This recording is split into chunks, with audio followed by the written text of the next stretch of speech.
Oh. All right. Where did I leave off yesterday? I think I was painting those leathers. I need to do another coat of black. Probably, yeah, a couple spots, touch up. Oops, stay there. Stay with me, Wolverine. I'll get to you later. Before I start doing any metal work, just want to make sure I get all this black done.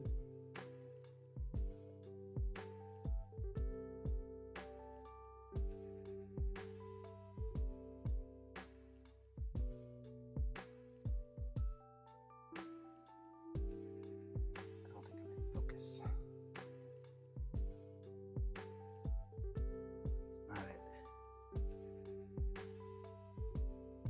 Not at this height.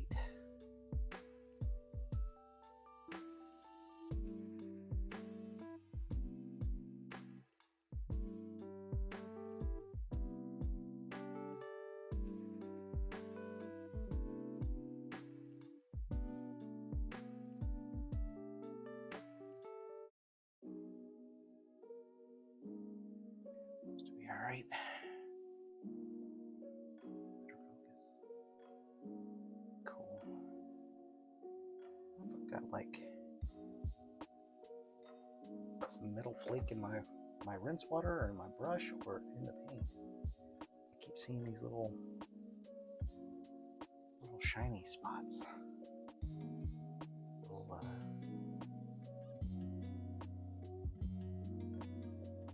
glitter, like a glitter. I don't know, maybe it's just something in the air. Shit's just magical around here, I guess. I don't know. Yeah, see, there's some. What is that?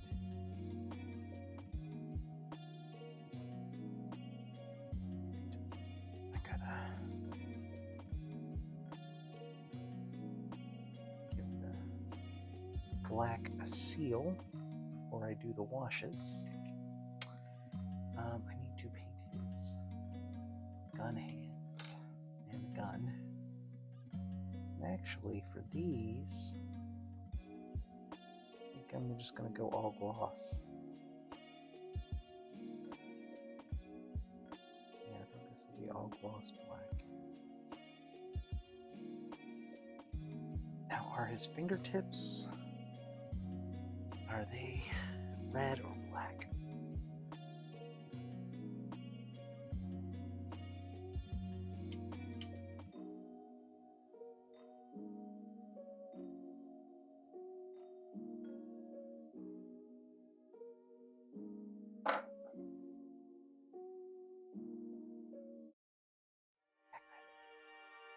Let's see, photos.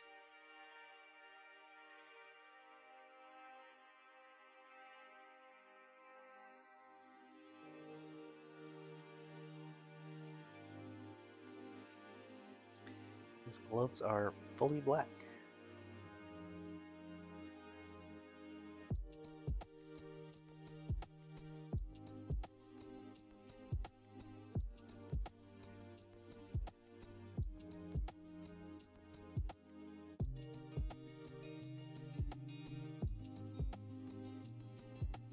The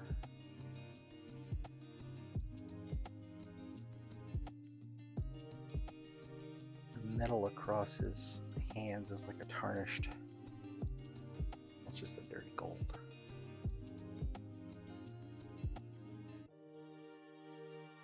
Actually, all his metal accents are gold except for the chrome in his belt.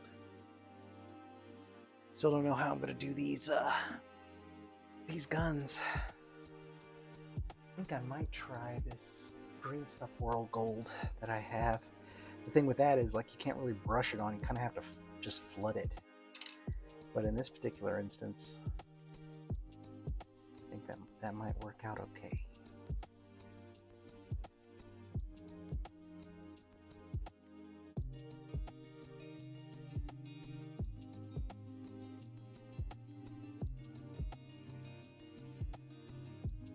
Oh, did my light just turn on? What's up, John Paul? John Paul? Welcome. I'm just trying to decide my plan of attack for the day. At least for this session. Now that is red, so I'm going to go in here. I think I'm going to do all of this in gloss black. And then I'll do the gold. And then I can touch up with gloss black again. The gun has to be black too, so basically everything except for the little palm of his hand there.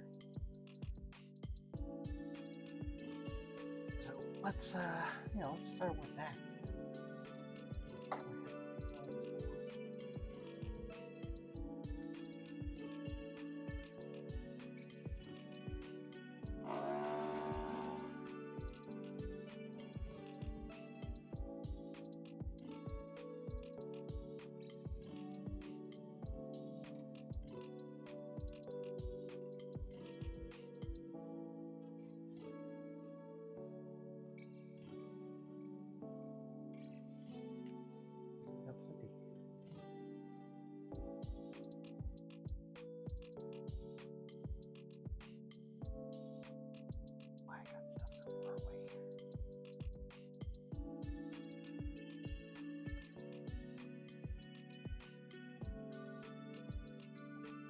Oh, got a mess.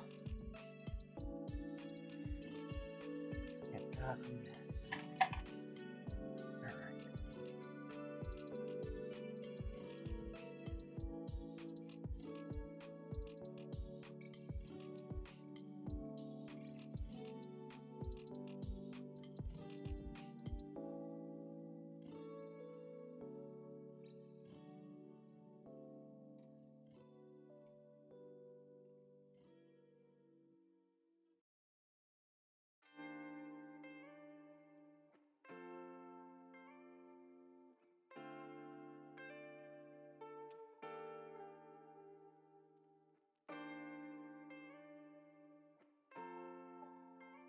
Slide under the desk here, make myself at home.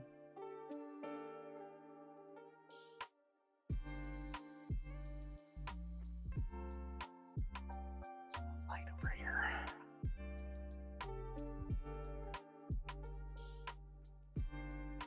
Painting black into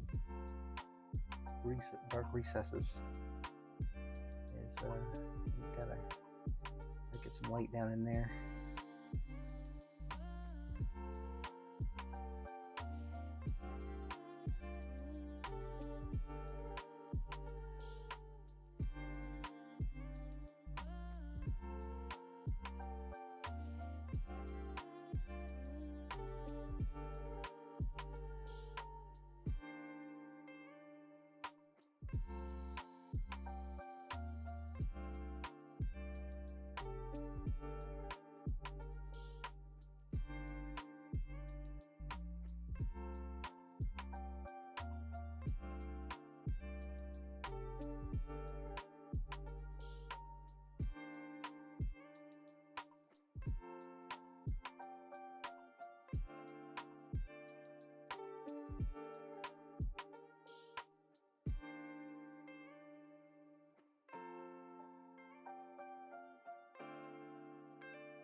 I'm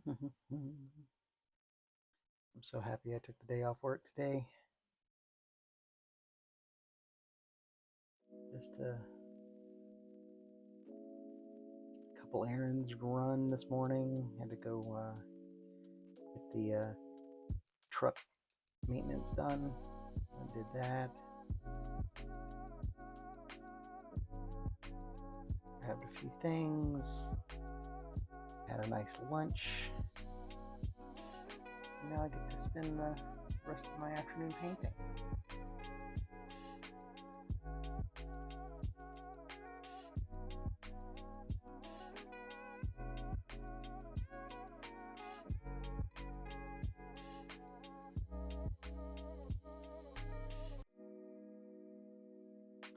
I am a firm believer in health and safety breaks.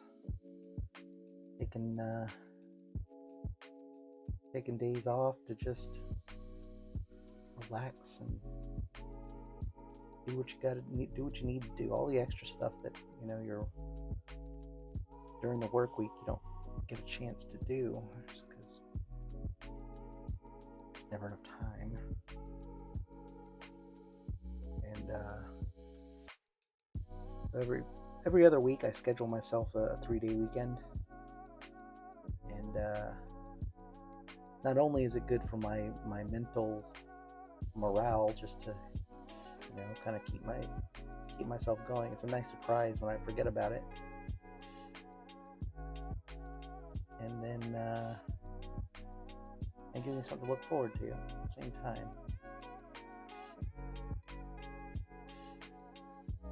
So I highly recommend it. You are in control of such things in your life. I realize I'm very very lucky, I'm in a place not a lot of people have the same amount of control in their existence that I have, and I'm quite grateful and thankful for that.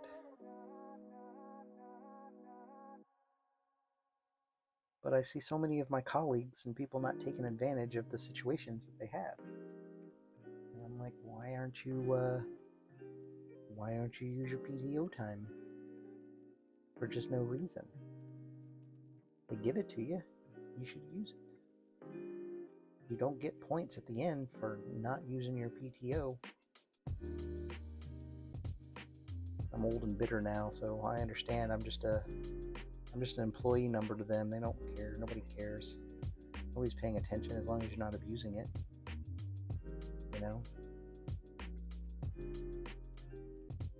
So yeah.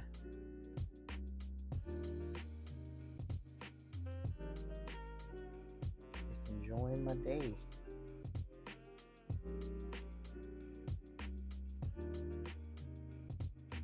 So I gotta repaint that Wolverine, the Wolverine hand that my cat chewed on.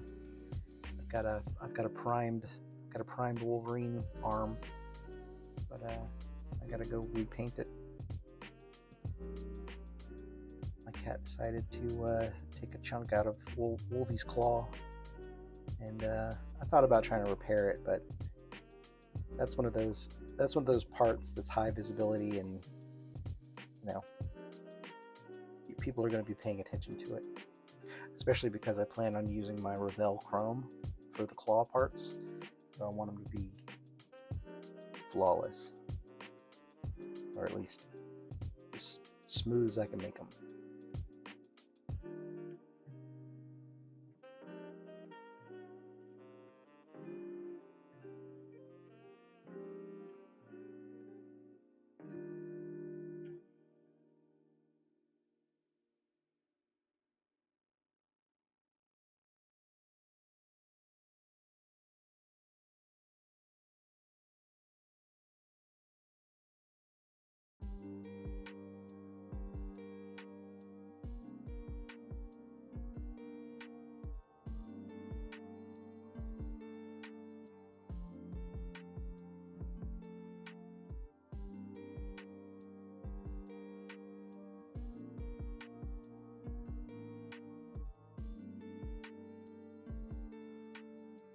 Can't decide if I want to do this as the cloth parts, the red, as a matte finish, or with a satin varnish. Satin will give it a little bit of reflectivity, kick back a little more light, so it'll make the red a little brighter, which is not a bad idea. But also I like the matte finish on this, just because looking at the reference material, it looks like super fabric-y. It's really kind of muted as far as like the specular highlight and everything goes. So I can't decide. I mean, it's pretty much matte right now. I kind of like the look of it. Maybe go in with some pigment powder, I think, and add some shadow to it. I was going to do a wash over the whole thing, but I really don't want to dull down the red too much. or have to go back and dry brush it.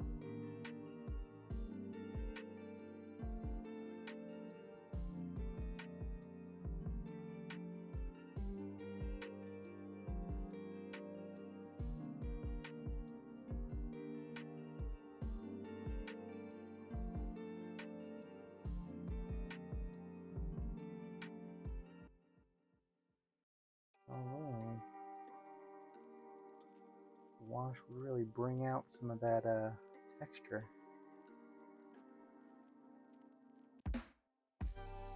Yeah, you know what? Second thought, I think I may wash it and dry brush it. I have to go back and repaint some of the base.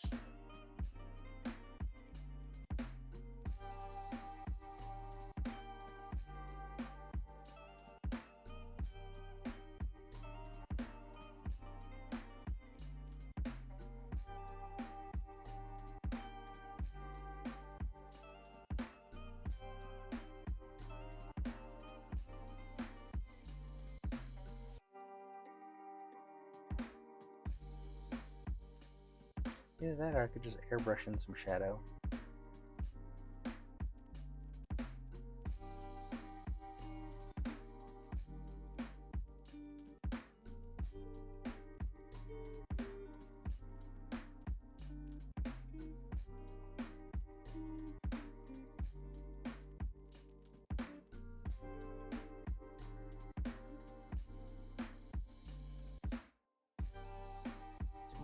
Actually, you know what? I think I'm gonna go pigment powders.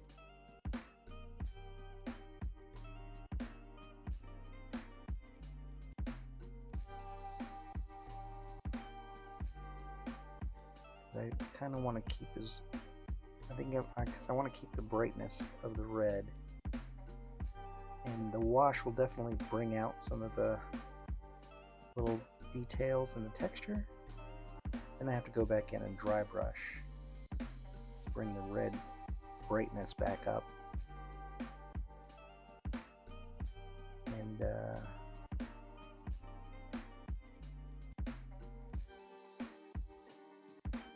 don't particularly want to do that because there's just low spots in here that I'm not going to be able to get into. That's okay. I mean, I guess the idea is that, you know, the dry brush would just be on the highlight kind of spots anyway.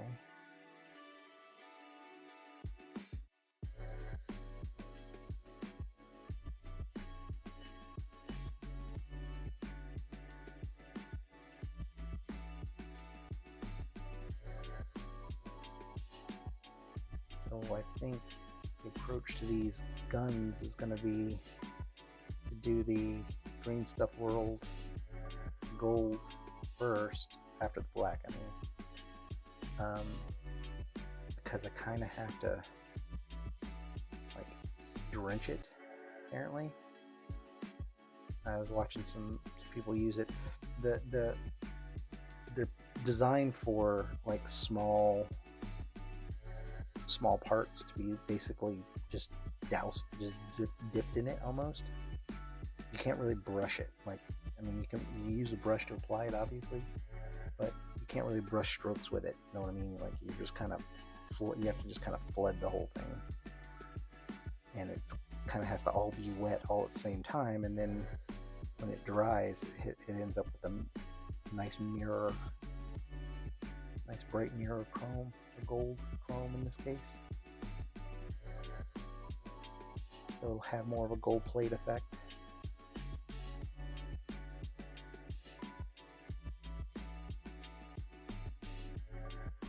At least that's my hope. So I haven't done it. This will be a first.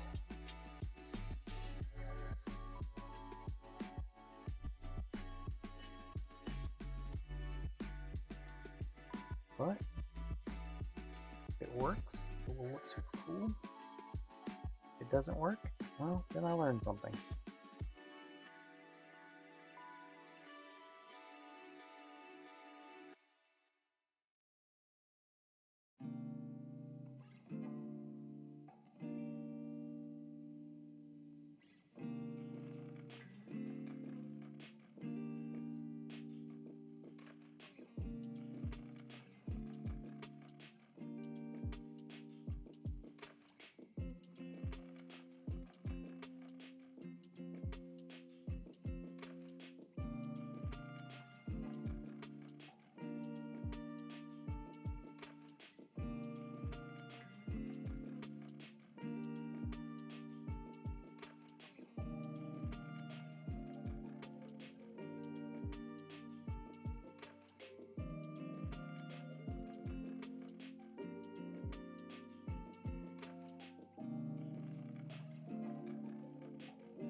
I go to do this with the gold, I'm going to need a much bigger brush.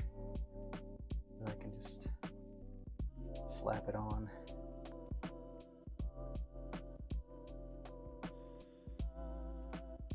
As long as the gold, the kind of the plating look on the side is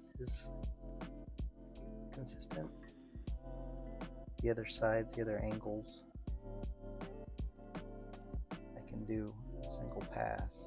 So the trick is that you can't manipulate it afterwards. And have to do it as one big piece.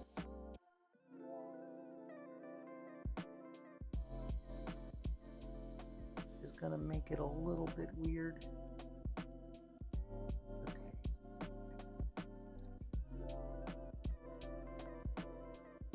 Do the best we can with what we got.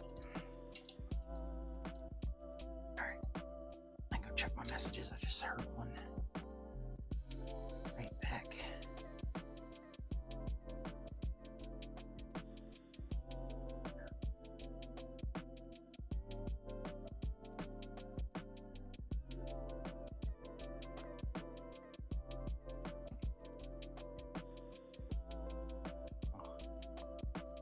No, I'm not going to fill out your quiz or survey.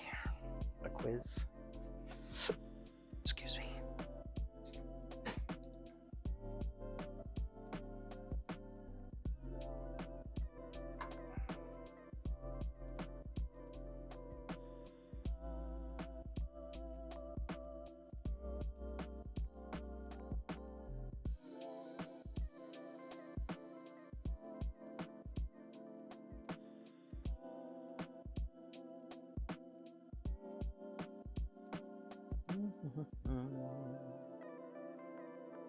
Sorry, I'm preparing a little treat for myself. I'll be right back.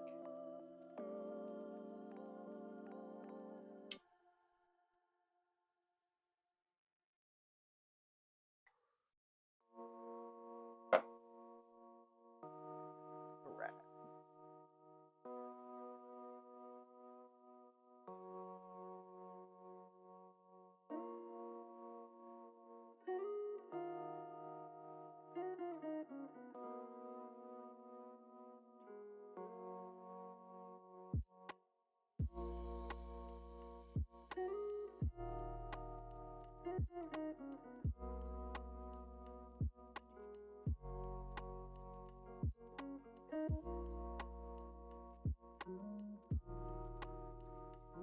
This brush is filthy.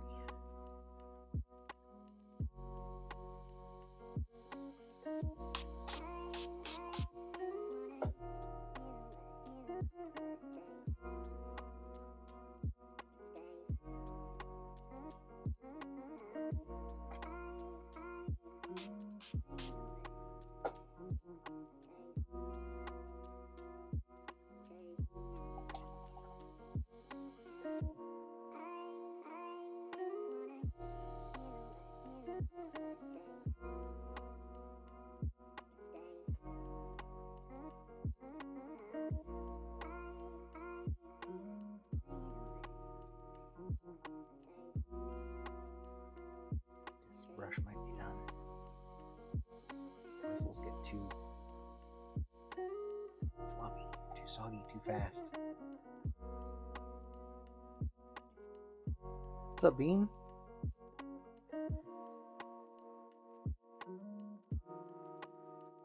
I think you definitely get most continuous viewer award if I was to pass out such a thing.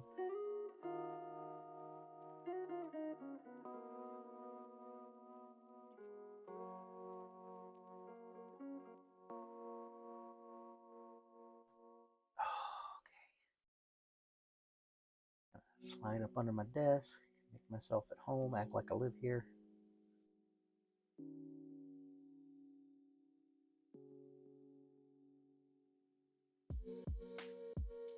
I think that was one of the best tips I ever got about painting was like just get comfortable. Like make yourself comfortable first before you start. That way you're not like you're not leaning on anything. Actually, I need to bring this up a little bit. Like it just helps to check, where your weight is distributed, so you don't have any sudden shifts in your hand movements and stuff. And just for longevity, I mean, just so you can keep painting for hours. Paying attention to your posture and stuff. But more importantly, just settling into a position before you start. I have a real bad habit, though, of holding my breath while I paint.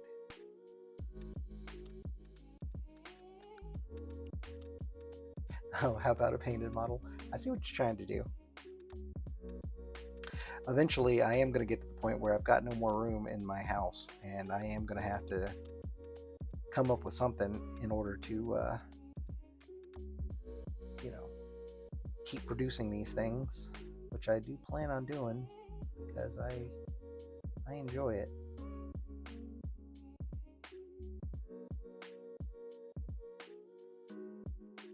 I don't know. I'm thinking about going to like some Comic-Con kind of deals and getting a table, seeing if I can sell some of these. I am considering it.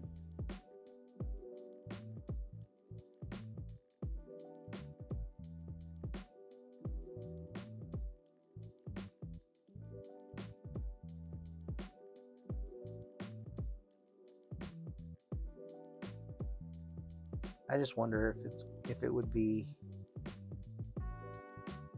I just wonder if it's worth my time,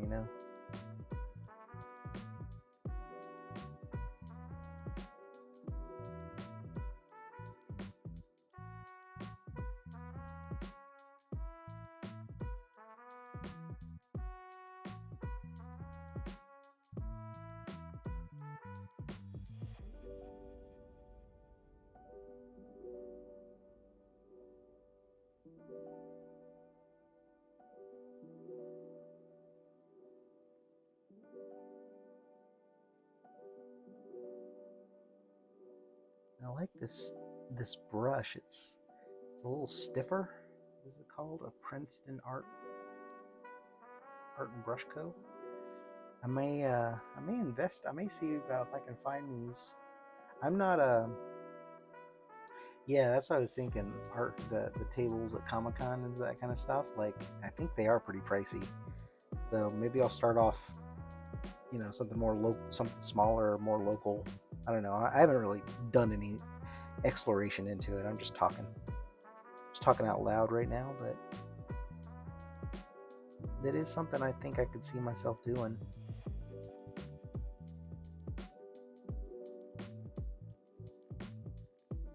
Especially in my old age, just traveling around, doing different cons, selling statues.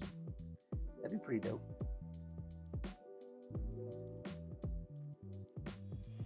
Ooh, yeah, you don't want to. I just read your note about bending your airbrush tip. Yeah, that's not cool. Do you have the guard off of it, or were you really just going hard?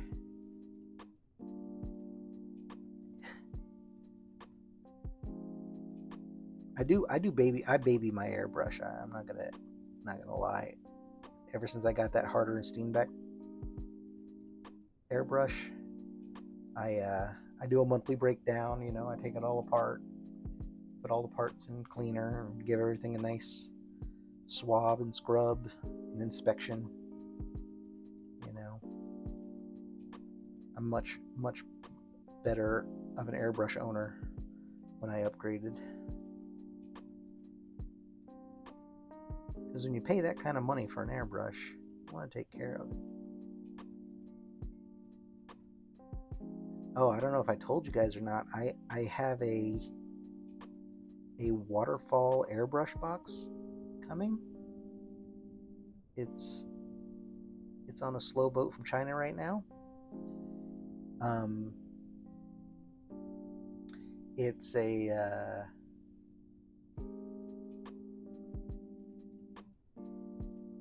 oh yeah, got a dry tip. Yeah. Um, anyway, yeah, the airbrush box I'm very very excited about, but it's not going to be here for another two. I'm going to go ahead and say 2 weeks. I'm just going to go ahead and set my expectation at another 2 weeks. That way, if it comes a little earlier, that's great. But if not, my expectations are good. Anyway, very excited about that. And that I think is the last bit of shop equipment that I can think that I would need for a while. I do need to upgrade my um,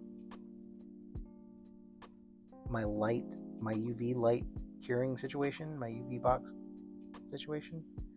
I need something probably a little bit bigger. I do have an extra turntable now, which is nice. So like an electric one, so I can put it inside and set a timer and let it spin. Um,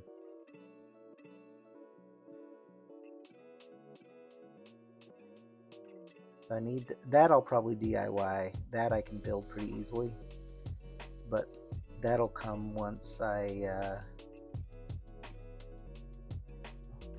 trail right there. That'll come once I upgrade. Make a little. I need to make some more space in my shop. I don't have nearly enough room. I can swap stuff out right now. That's why I'm swapping out my dry airbrush box for my waterfall box. But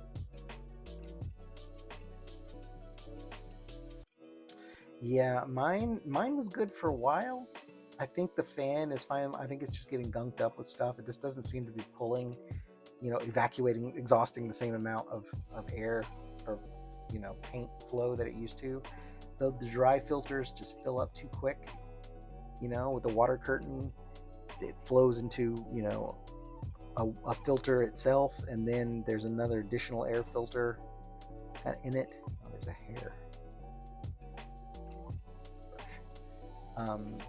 Yeah, so for me, it just seems like a no-brainer. It just seems like it'll be easier to clean, with the water curtain catching the majority of the paint particles, and the demonstrations of just the airflow, like how much it actually sucks out because of the low pressure system that the water creates. Like, I was sold on that. I was like, that's awesome, because that's something that doesn't clog up. It's not gonna diminish over time. Like, it's physics. It's gonna continue to be. So that's kind of cool. And yeah, so I dropped some coin on that, man. It was not cheap. I got a fancy one. It's got all kinds of lights, and it's got like a sensor on top, so you can adjust the brightness by waving your hand, which is nice. Yeah, I got a tricked out one. When I decided to go big, man, I just go, because I'm like, I'm only gonna buy one of these, right? So make it good. That's my philosophy. It's also how I bought. I ended up buying those Gordon Ramsay fucking hex-clad pans, and let me tell you, the hype is real.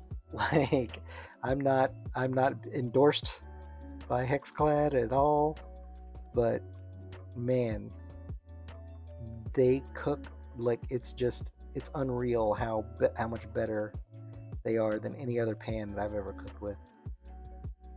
And I wouldn't consider myself a chef, but I do consider myself a home cook, as far as like, I know my way around the kitchen. And yeah, those pans, man, that was a game changer. First time I cooked some eggs in it, oh god, it was like a dream. Like cooking in space. It's like using space pans. Everything just floated around. It was anti-gravity.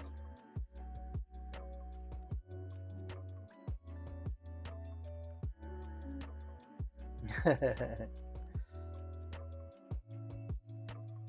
have seen a, well, I don't know if it's 3D printable or not. I have seen there's a new airbrush or a waterfall kind of airbrush box that it looks like it's like made of plastic, and it's got like a big ass air filter on the top of it. I've seen it. I This was after I bought mine, so I'm not particularly interested in it. I didn't really look at it, but it looks like it's just like could be 3D printed. Like you could probably do one yourself if you really, really wanted to. Like you could probably DIY a waterfall airbrush box. I mean, it's not rocket science. You know, little water pump. The container would be the hardest part. You know, just making sure the proper shape would be the something you need to figure out. But I would imagine, you know, a couple tubs or something, you could probably figure out how to set it up so that you can make a curtain. Anyway, just rambling, but I'm very excited about my recent purchases.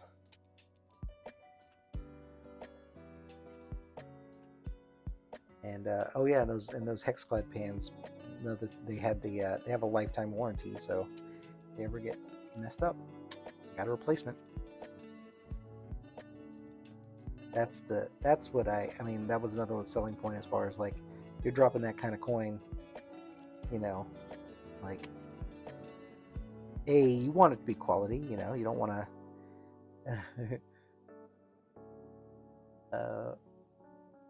yeah, what'd you say?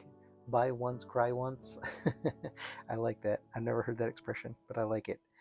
You know, obviously, when you're paying that kind of price, you hope for the best quality, and hope it's not just some marketing BS.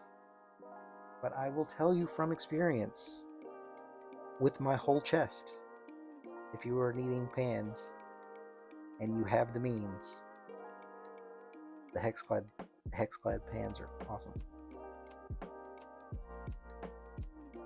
Shockingly good. Alright, I'm gonna shut up now and just keep painting this gun.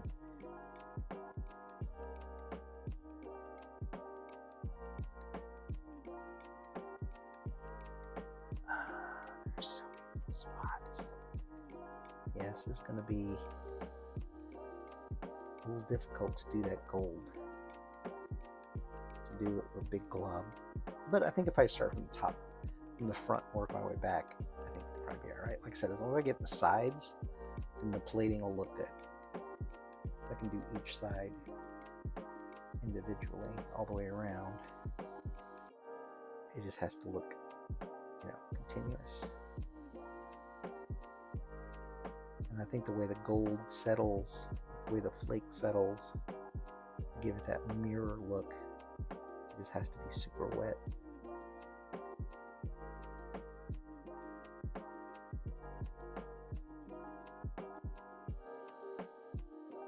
So I may need to repaint over this black once I get the gold on there. The gold's gonna go on kind of sloppy.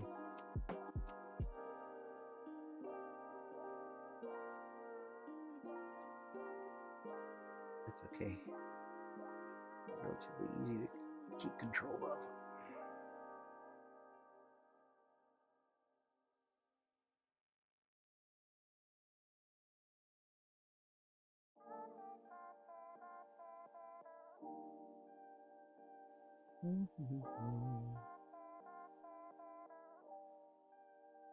Yeah, it's weird that I don't know. I still have 2 more days to my weekend. Pretty nice. Feels like a Saturday.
course, the easiest thing to do would be just leave these as regular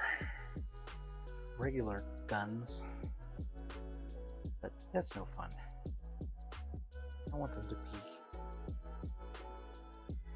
the gold-plated pistoleros. What's up, Salty? Sorry, I'm not even looking at the screen anymore. Welcome to the chat. All right. I suppose I can go ahead and paint this portrait as well.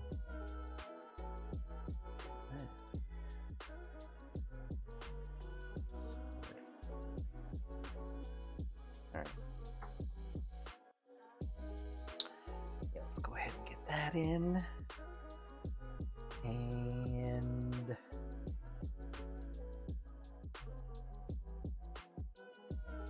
need to go in and do a second coat.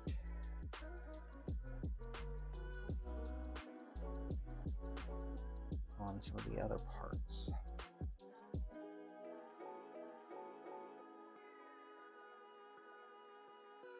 I really just started today, and I just had no idea, where this was going to take me.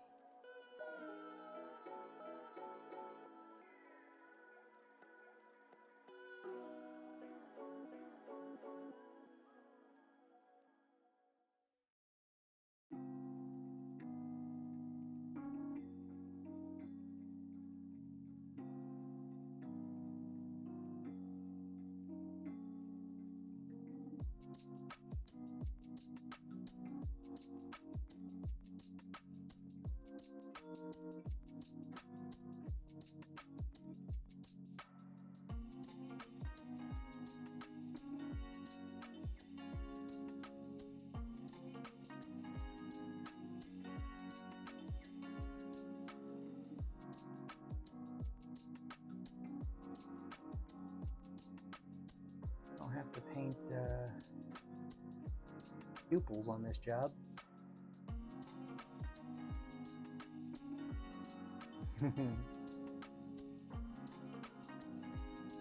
Gold-plated 50 caliber Desert Eagle pistoleros.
They do have the full Wolverine Deadpool diorama, and I think it's got the dog. And actually, I think the Lady Deadpool has. Does that have the dog on the base? I'm just doing the simple bases on these because I just really want to take a break from doing crazy bases. So I just did the simple ones on these, but yeah, there's a version that has the dog pool. I almost did it, but I just said, hey, I wanted to take a break from doing crazy amount of base work, and then Also, I don't. I'm running out of room, so I have to be a little more judicious with my statue planning. There's still so many big ones I want to do too, though. That's what sucks. I want to do a Colossus and a Juggernaut,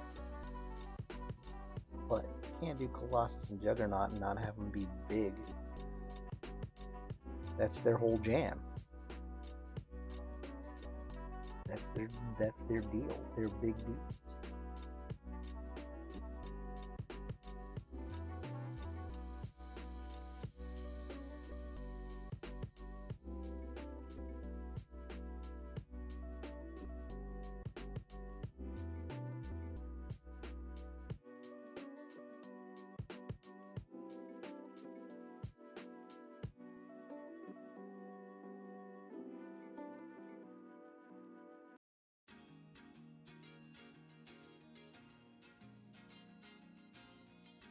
Ooh, left eye.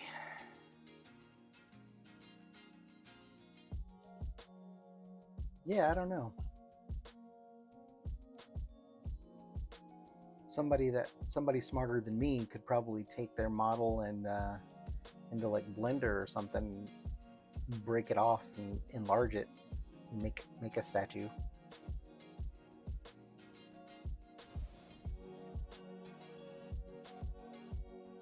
I don't know if I would want just the dog. I think he looks cool as part of the dioramas, but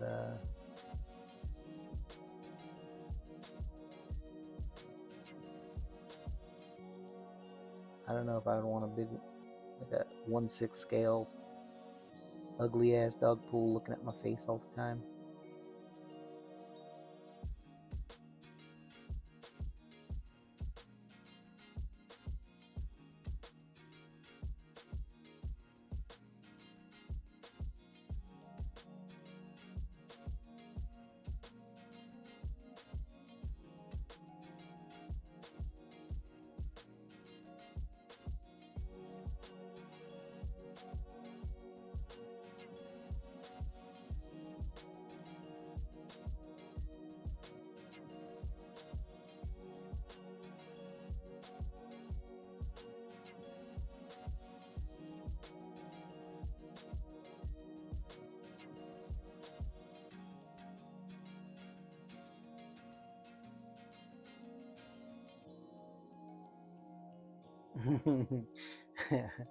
I guess. I mean, he's cute and all, but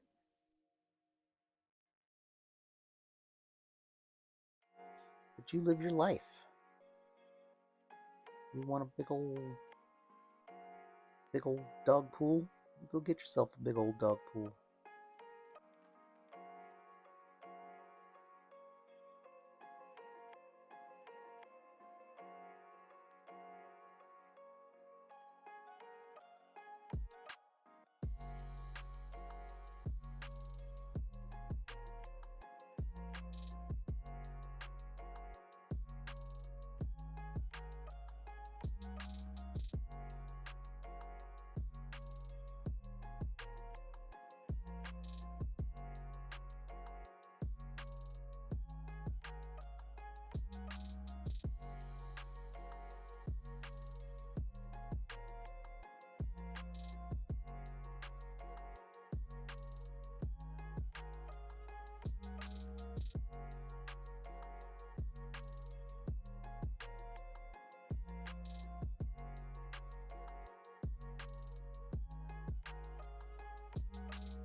Yeah, I hear you.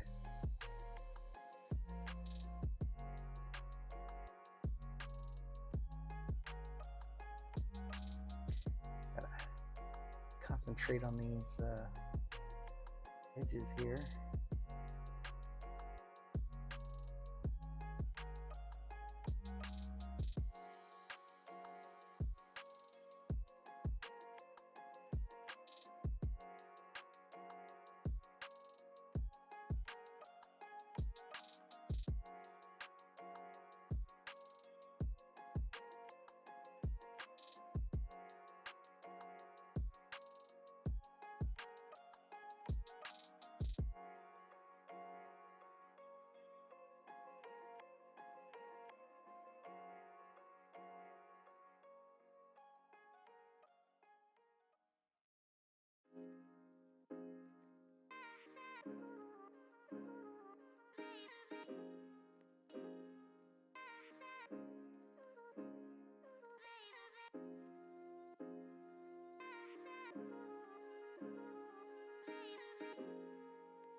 Alright, I think that's pretty good for the pool boy.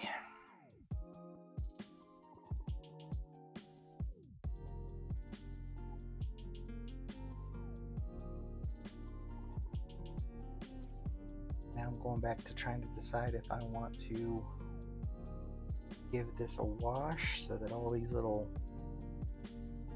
details really kind of come out.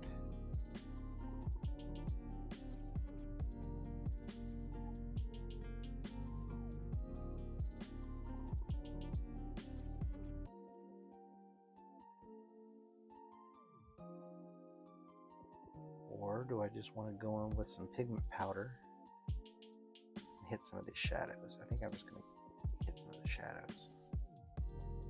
That way I don't mess with the brightness of the red. But like these little lines need to be dusted. I can't really do that with an airbrush. But the pigment powder, that should be nice.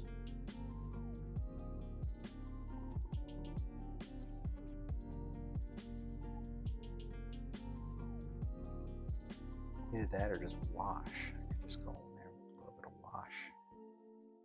Hit all the lines. That might be a better. So is Colossus next? I was want to do the Beast. I do need to do a Beast, actually. Sorry it took me so long to look at the chat again. I do need to do a Beast. I got a Beast. The new Storm that Wicked released, I think I want to do that Storm too. I'm definitely going to go in there with some pigment powder. So I can put some soft shadows in all these little wrinkles. Wash would be too hard. You can't really feather it.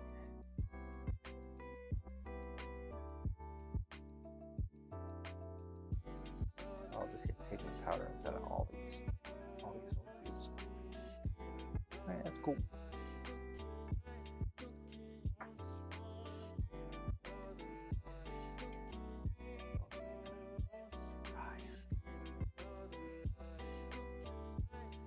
Back up on a stick.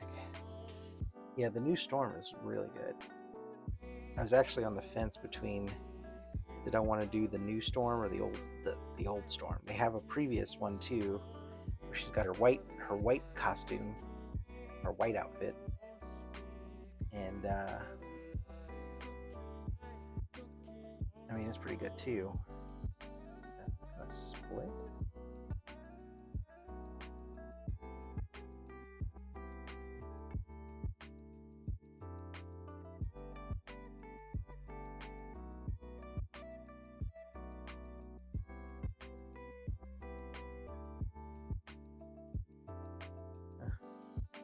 Yeah, I need to check the calibration on the other printer. It's printing hard. It just seems like it's over baking the things.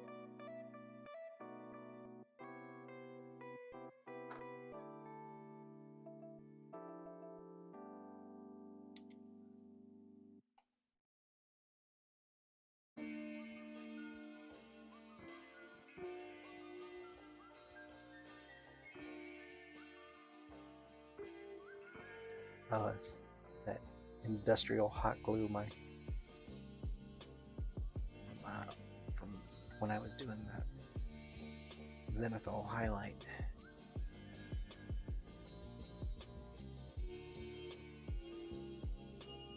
I have to take a knife to it. I'll be right back.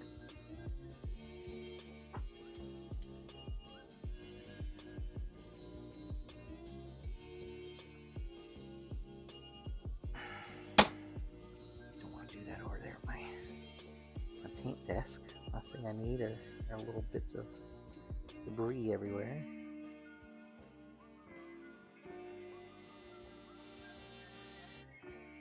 I gotta get better about keeping my paint clean.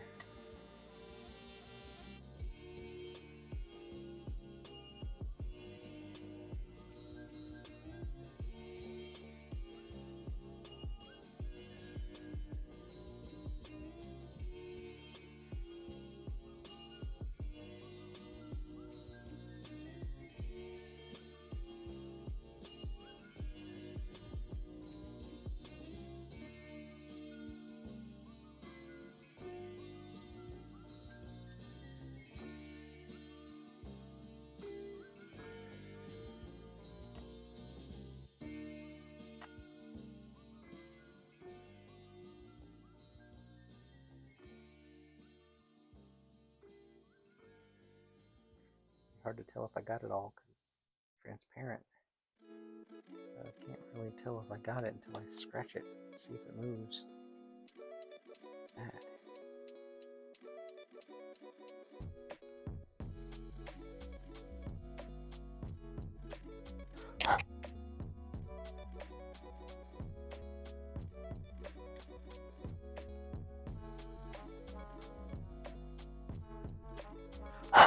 There we go.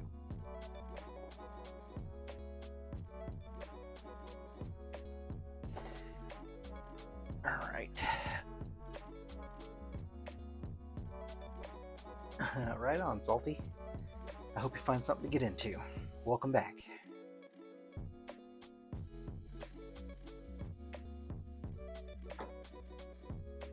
Oh, there's one right there, too.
Sorry, I'm doing this off camera. Like I said, I don't want a bunch of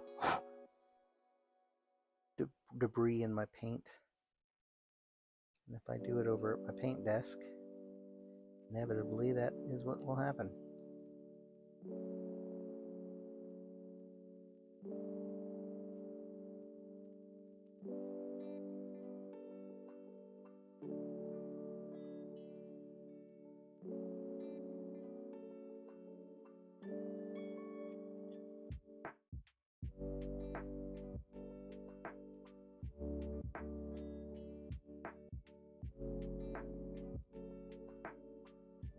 Man, this stuff does not want to come out.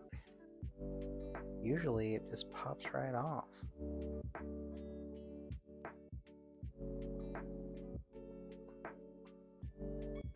But I think my wife loaded it with an industrial hot glue or something. Some commercial grade shit, because this is not coming off.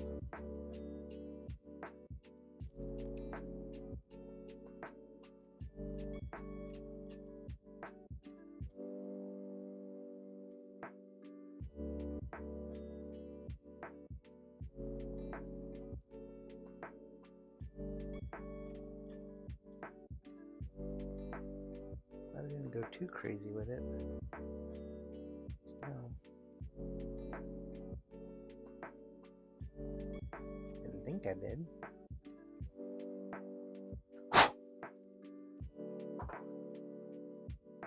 Alright, I got most of it. What's up, Bean? Got both the beans in the house today. Collecting beans.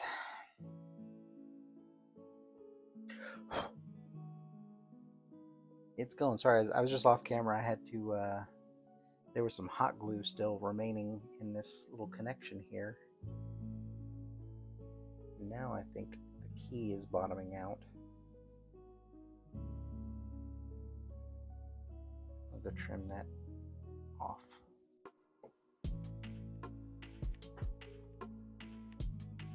Just trying to get this thing to fit properly.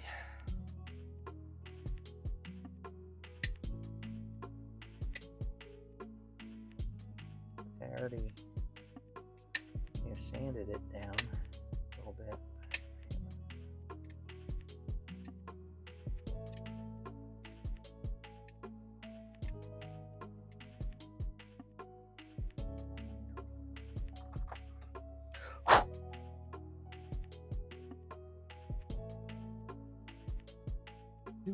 Do. Yeah, that's better. Yeah, it was definitely, that key was definitely bottoming out there. Alright, let's check this one. Oh, see, another one right there. That's crazy town. Thought I got all this earlier, but clearly I did not.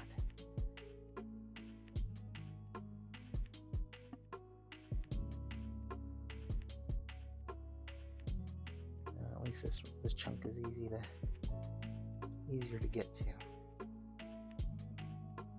All right, all clear.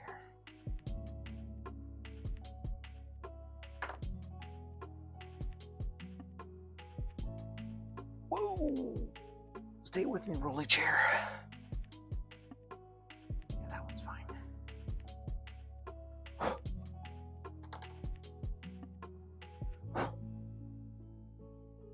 Okay. Have I decided?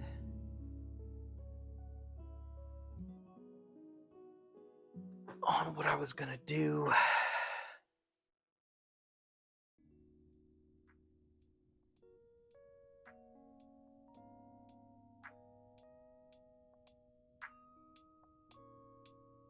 Pigment powder. That's what I'm gonna do.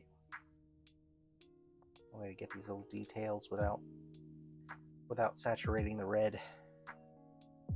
Oh snap, I gotta paint the black in there.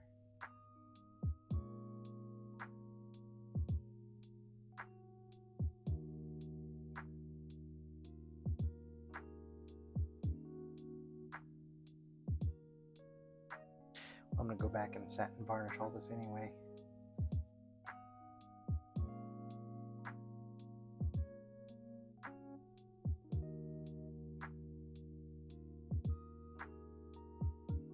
Just a satin varnish and then gloss that. Gloss some bits.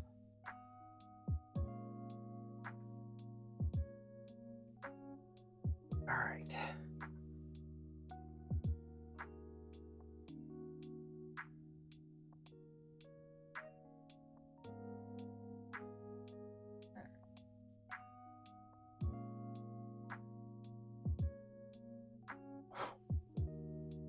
Touch up this black. I can run some panel liner in there too if I need it. But I think I'm gonna like the softer pigment powder shade.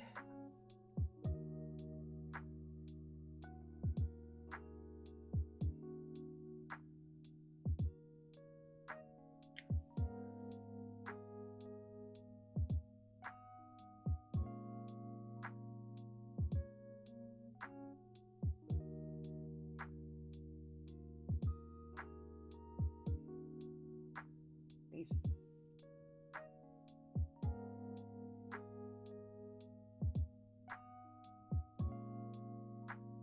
Woo.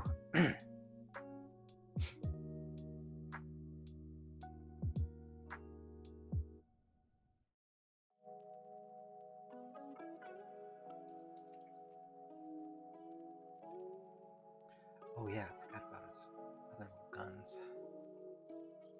That's just gonna be black.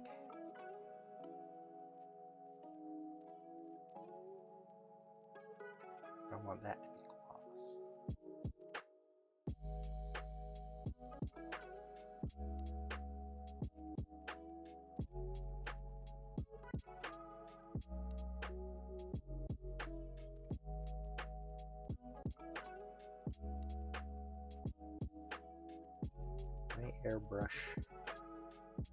May airbrush these matte black and then seal them when I seal everything else, and then just go back and do the gloss separate.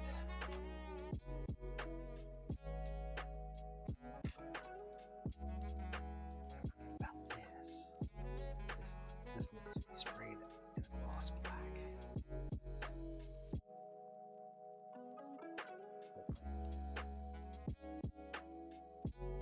Alright, still got stuff to do. First, get these body parts to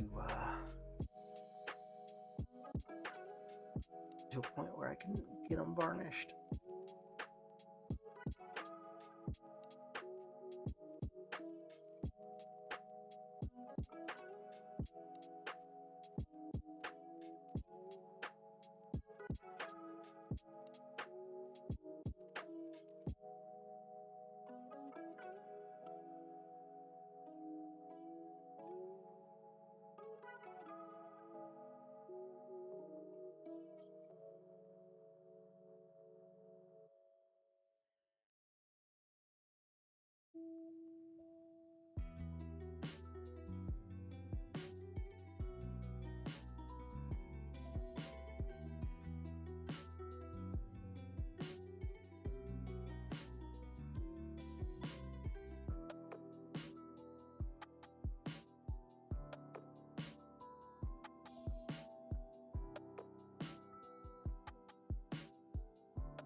Daredevil from the back.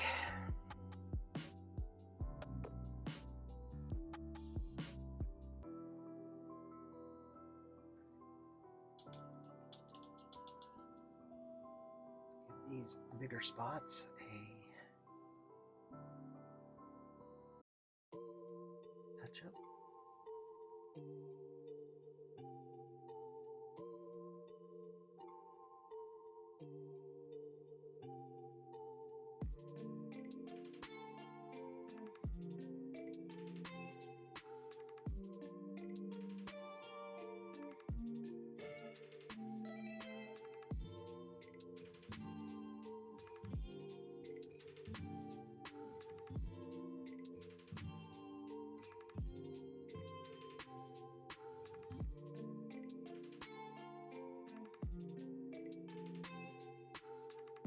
Decide if I want to do a little dark blue gray or the little black highlight, or if it even needs it.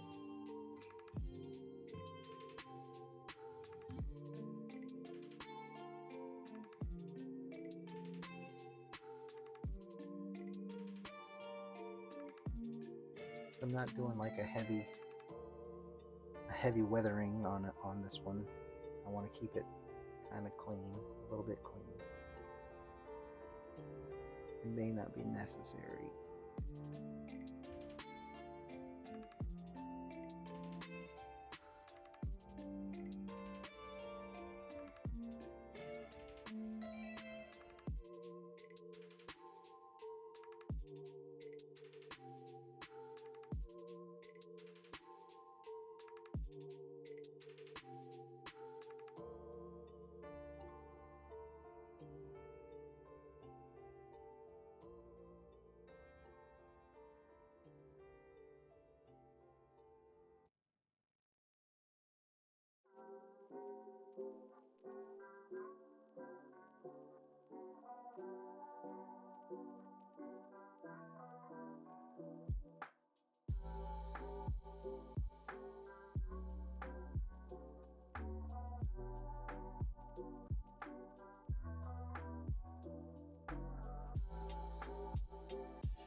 seeing a lot of red showing through.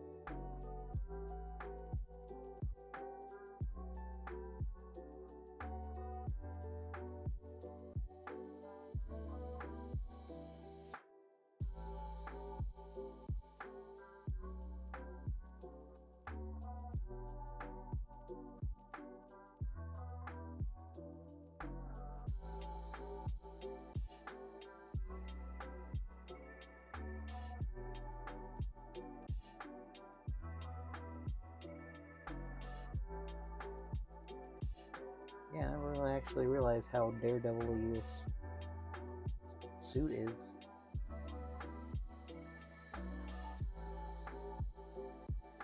This is the second Deadpool I painted. And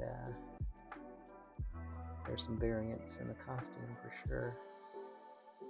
First Deadpool I did was I did use a wash, and it was fine because it was a darker, kind of a darker suit.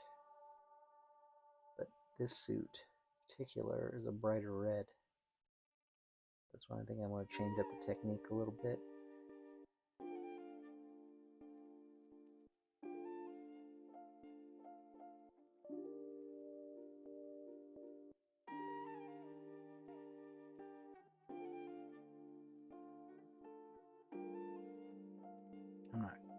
I don't think I need to redo the whole thing or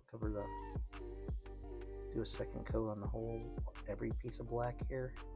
Just hitting these big wide flat areas where you sort of see some of the red peeking through. Basically gonna kind of spot coat it.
This is underneath the sword thing anyway, but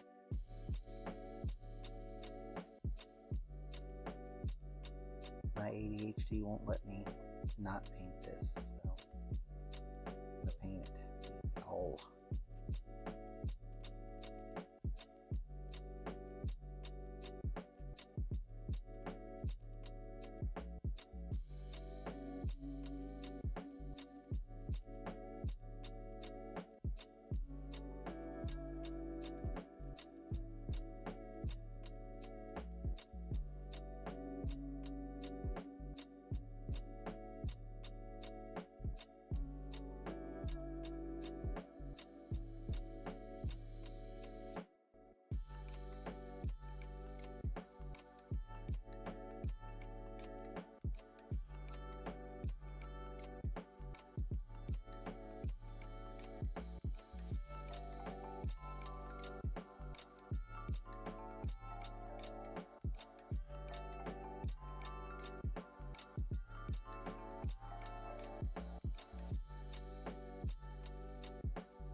this trash. I'll be right back.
All right. Definitely got to do all of it there.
Oh, so much junk in this brush. I've got to clean these things. I've got brush cleaner right on the shelf above my face. And yet I don't do it.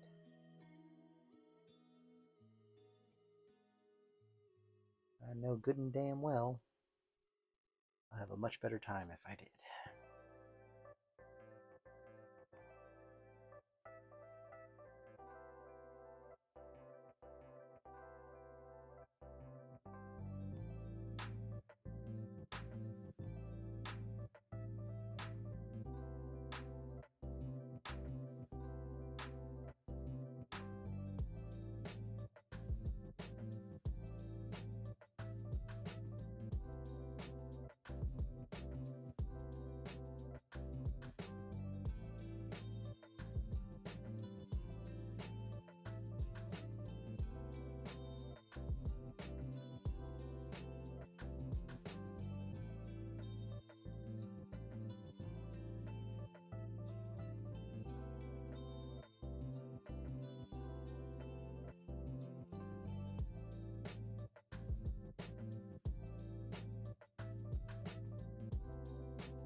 that I'm not out on the highway today. That beeping noise you just heard was a traffic alert for one of the highways I'm close to, and yeah, it sounds like it's a good show out there. I am happy. I am home with a paintbrush in my hand.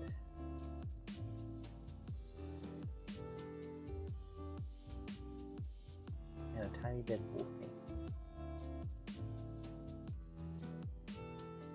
Not tiny, but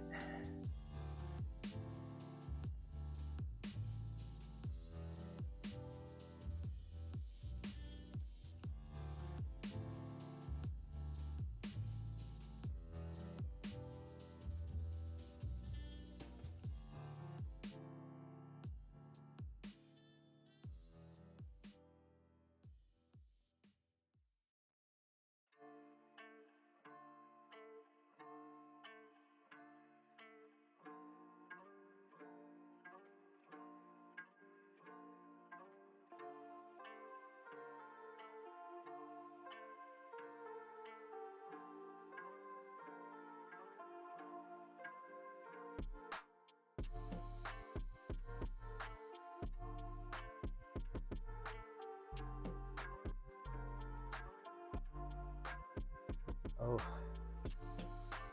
very peoply outside. I don't recommend it.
Oh, thanks, man.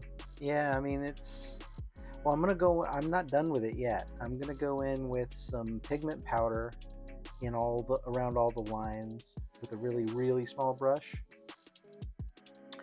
um, just so that I can get a little bit more definition, like in these little cutouts and stuff. Get a little bit more definition down here in these little wrinkles. There needs to be a little bit. The reason I'm going with pigment powder instead of wash and then a dry brush is I want to keep this brightness of the red. But as soon as I put wash over the whole thing, I can't just put red on top of the black. It's just gonna get darker red. So that's one of the tricks when you're dealing with red is you kind of have to work from light to dark, because once you go dark you can't go back light again. So that's why I think I'm going to go with the pigment powders, because I also want to outline some of the lines around the mask, the little the hood. So I think a little pigment powder right through there, right through his little seams. Push those edges a little bit. I did get a pretty nice separation here with some pre-shading. When I did that zenithal highlight, you can see like the difference between the white, the bright white, and the dark base. See, there's a huge difference between. So I got a nice gradient. I got nice gradients in between. The light and the dark. Way more prevalent on the legs than on the top. The top, he's like kind of leaning. He's leaning over, like leaning down into it. So that's why the light is brightest across the top there. And yeah, so I think I said I'm gonna go in with a little bit of pigment powder just to tidy up some of those edges, push the definition just a smidge more. I don't want to go in panel liner. Panel liner will be, I suppose I could. Panel liner would work. The thing with the texture though, the panel liner, it'll soak, like it'll sponge through the texture. There's a word for it. Something about like the static, just the way that the tension in the liquid, it'll just pull across the textured surface. That's why I don't want to do a liquid. That's why I don't want to do a wash or a panel line. Plus, I haven't done dry pigments in a while, so that'll be fun.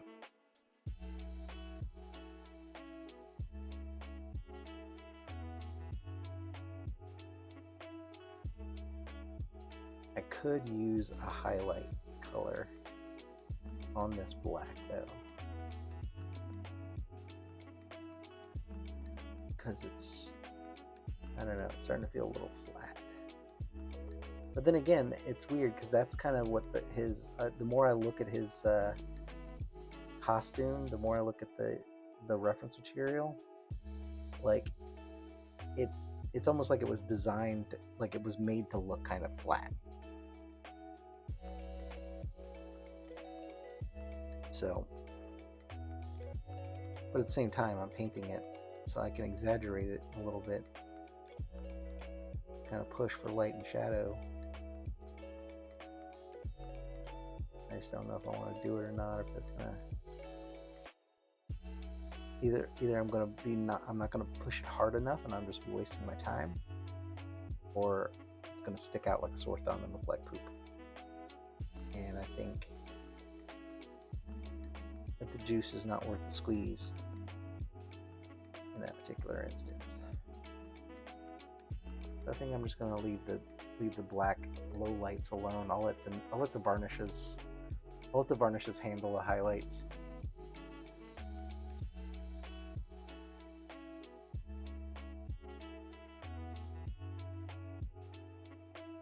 Oh, okay, thanks.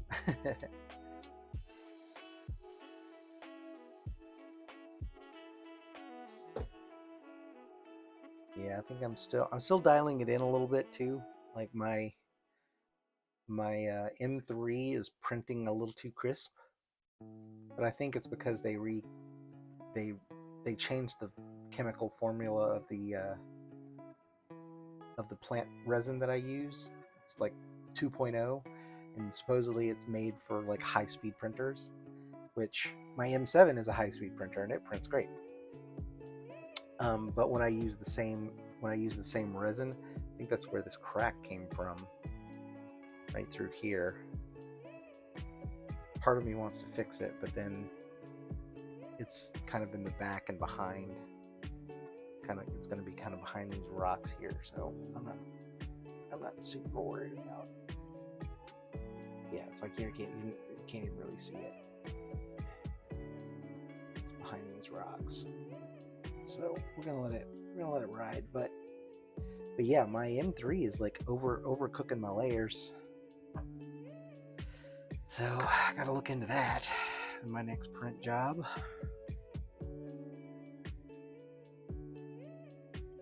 All right, I think he is good as far as saturation of black goes.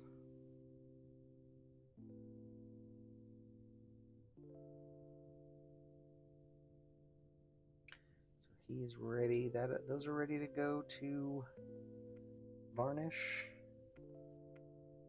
Go ahead and varnish these guys.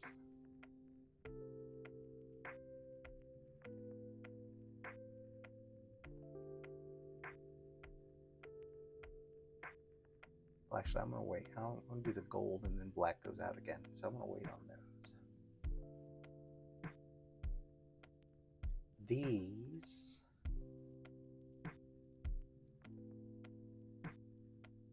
I think all three of these are going to get a gloss black coat.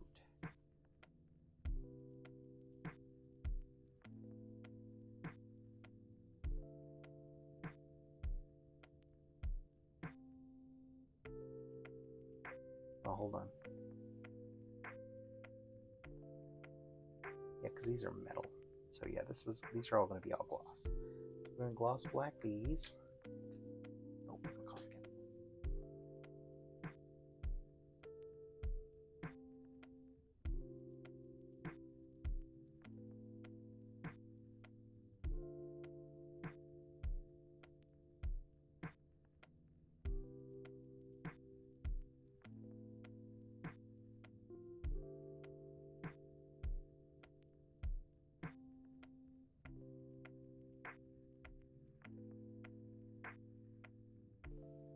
Yeah, let's get some. I'm gonna get some gloss black on these, and I'm gonna get some varnish on those, and then I can repaint my Wolverine arm. And while that's drying, I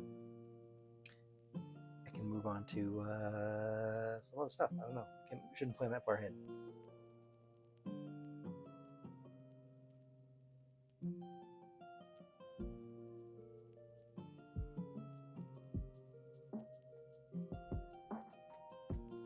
Gotta go find a water. I'll be right back.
All right, back.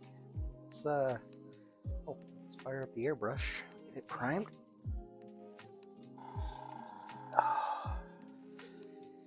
And I think I'm going to spray some gloss black first.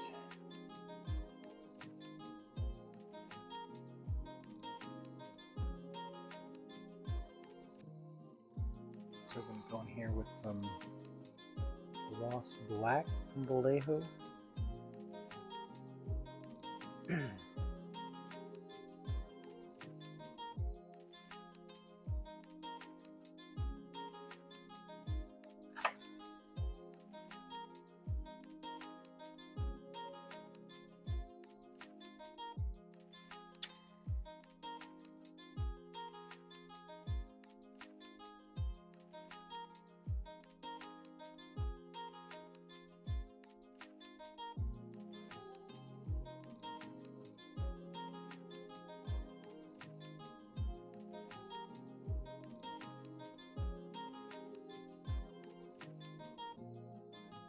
It does take a minute for that tank to fill up.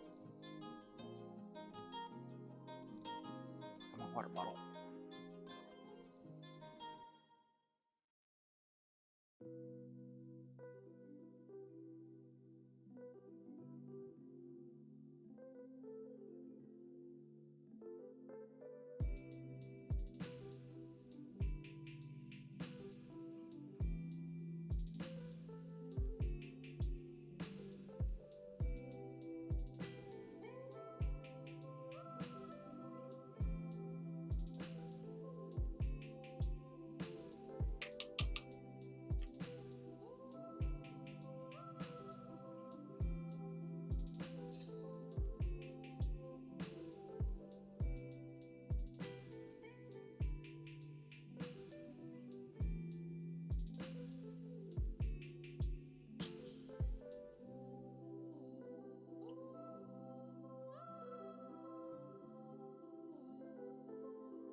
Need to paint these Wolverine things gloss black too while I'm at it.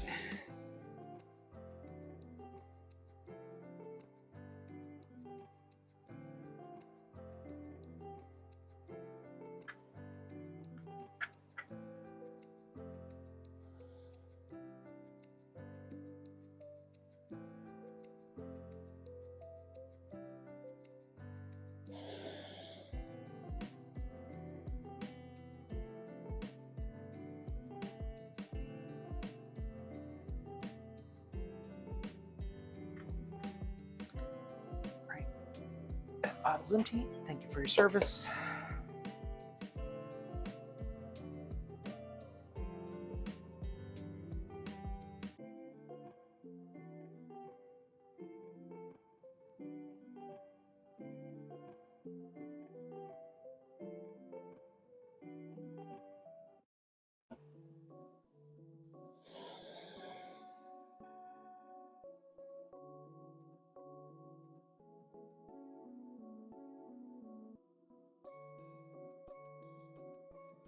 This cap doesn't want to come off. Get a grip on that. What is going on here?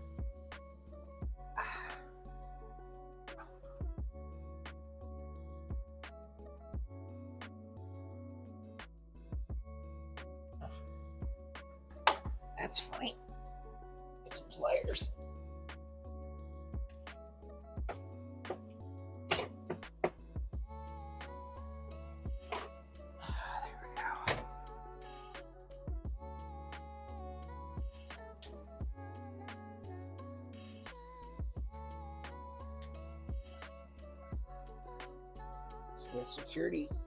Little security tab thing didn't want to budge.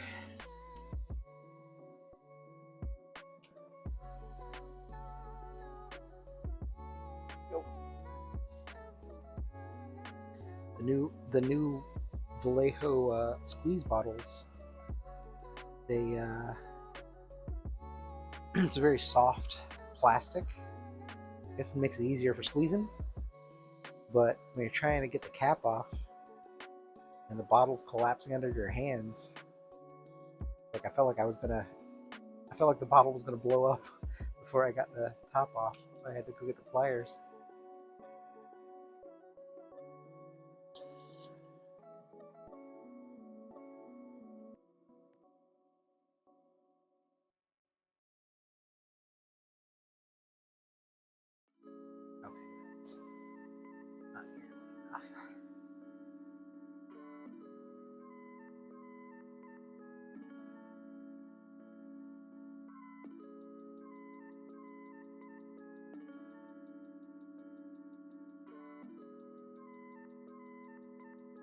Technical difficulties.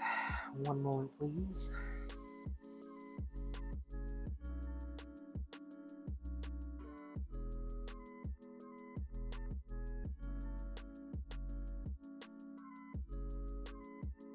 Excuse me. That's more like it.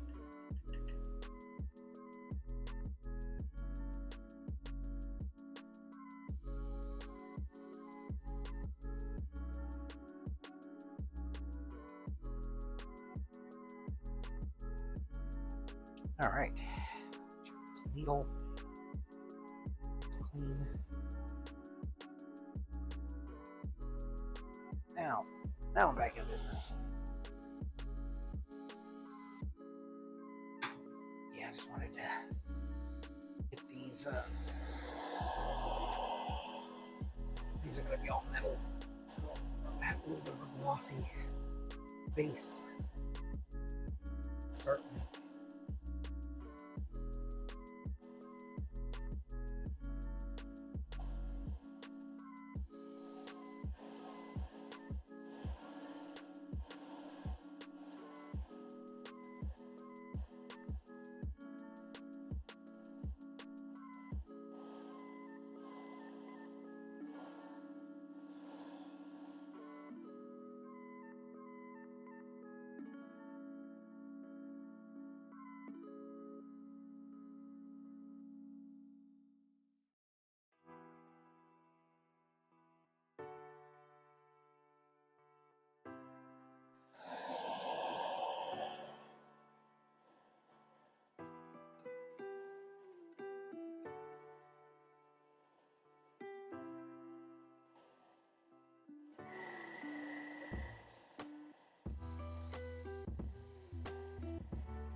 Alright. Clean. Get these other things varnished. Then I can repaint some Wolverine.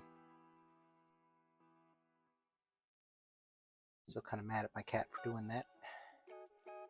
Not gonna lie. Gunner was on my shit list for a couple days.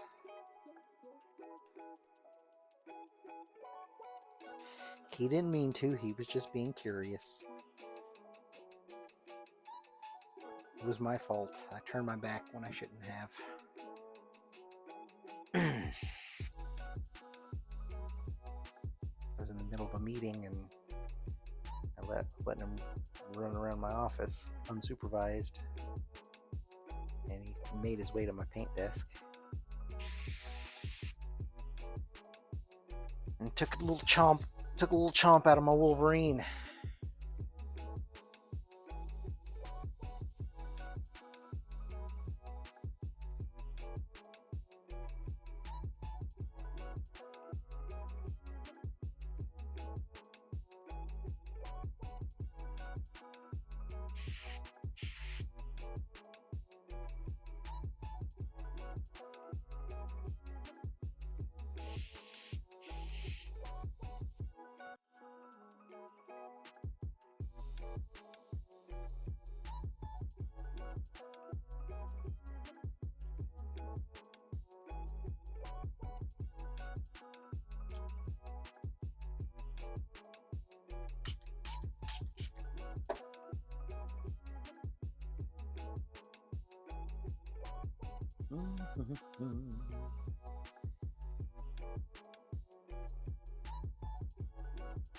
Alright, cleaning black out of the airbrush. You definitely know when you're done or not.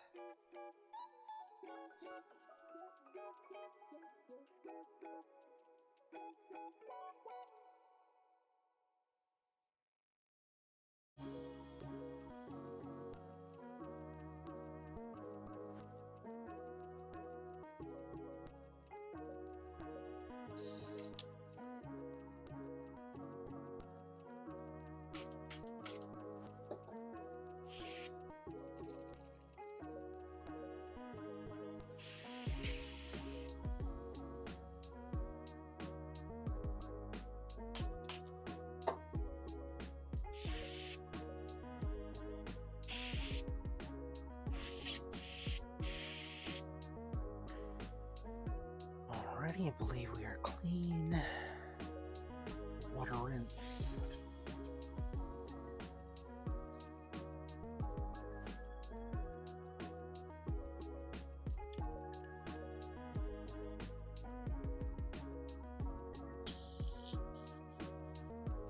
Right.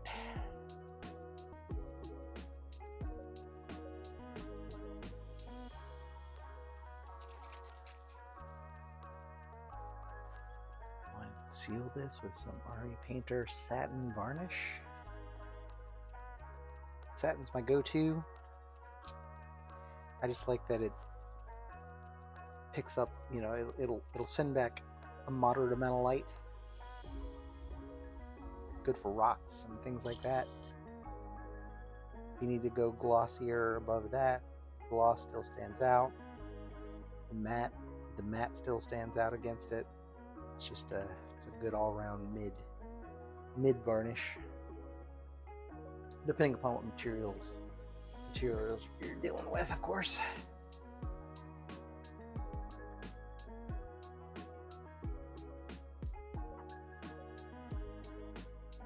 Let's turn this fan on.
How long do you think about being on? Let's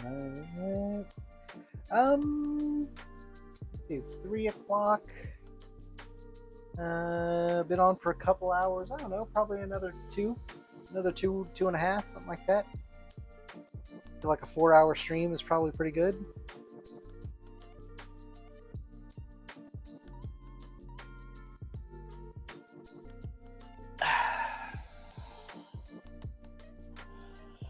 But I'm not thinking about stopping, so that's a good sign.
All right, actually, I gotta wrap this up and then take a prolonged break myself, so I can help my wife with some food preparation.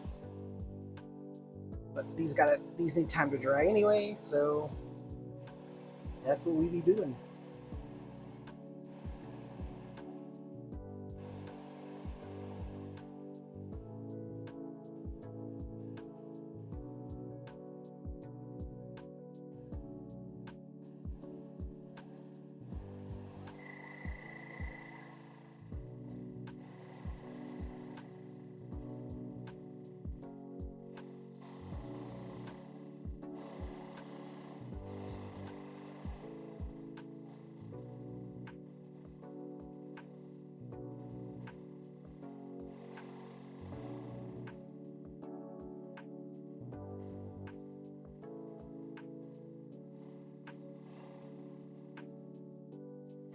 Can't have that much left in here.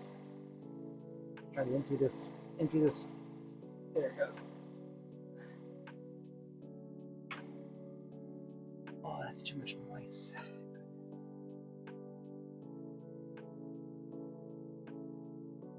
All right, I'm gonna take care of some stuff. I shall return. Yeah,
Alright, I'm back.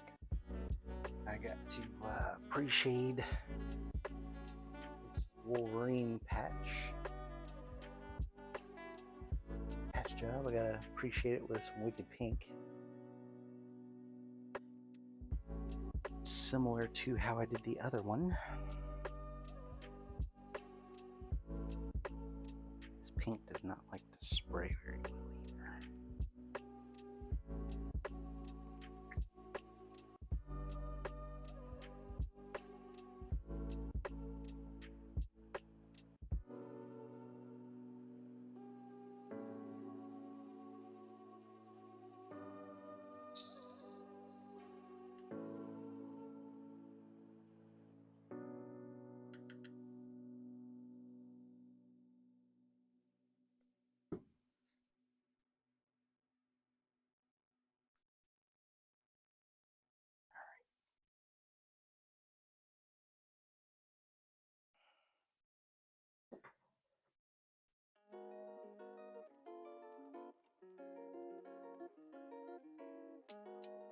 One of the things I noticed I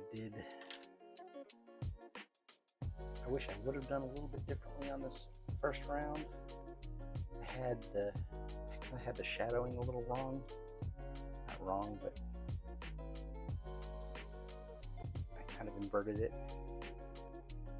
This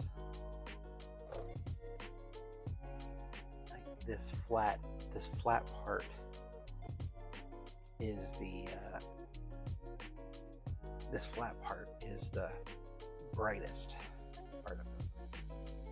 So under here, that should be in more shadow. So down here, that muscle kind of all along in there. That's where I'm going to start.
I like it.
Switch over to the yellow.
Where's my yellow?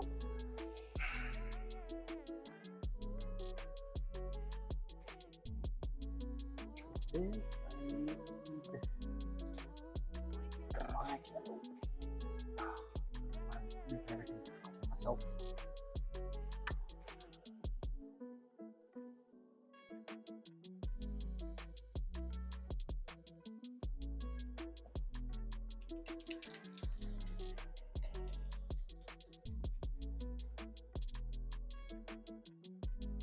This is demonic yellow. What do you think?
All right.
Hmm.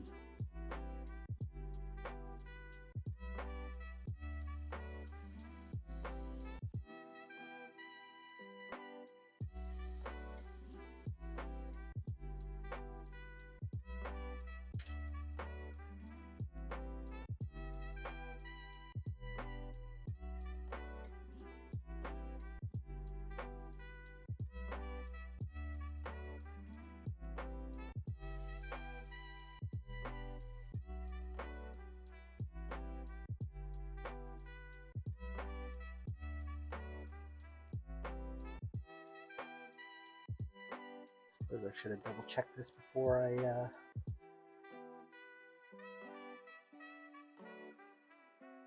painted the yellow.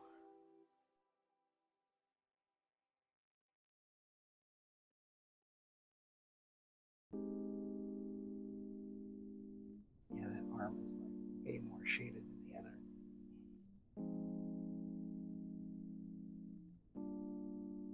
I went way harder. Actually, let me see if I can add some yellow to this instead. Let me see if this is going to work the other way around.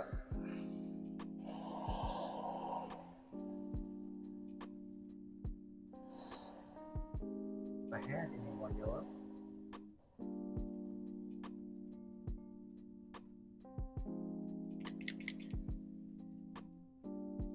I don't even know if this is going to work.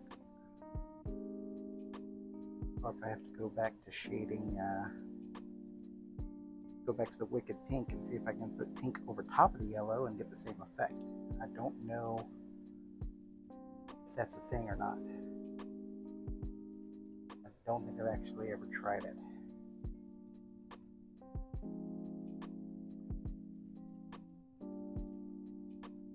I suppose worst case I could try with the pink in the shadows again. And then do another layer of yellow on top.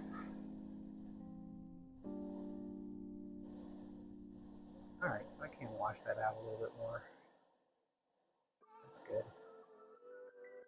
This whole bit is in the light. So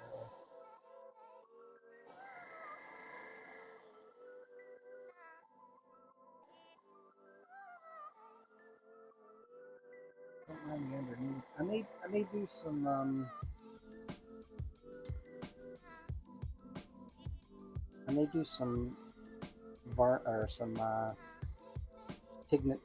pigment shading on Wolverine too. I mean, with a different pigment, obviously.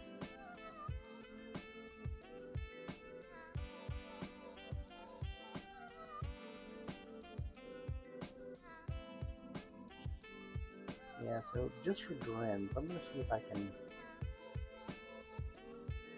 Actually, since I've got a test piece right here, I can test it before I do it.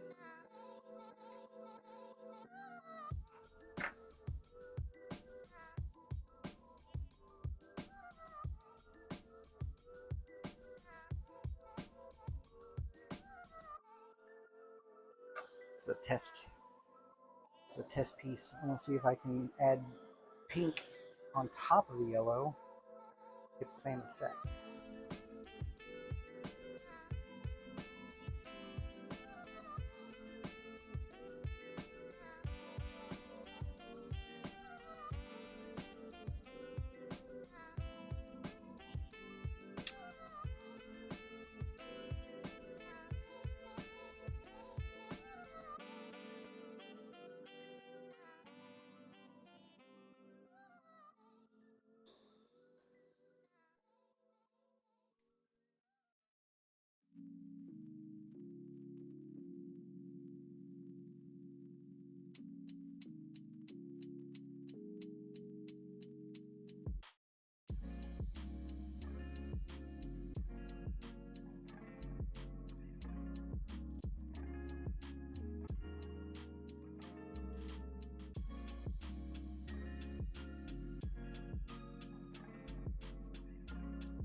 Alright, let's see if this will work.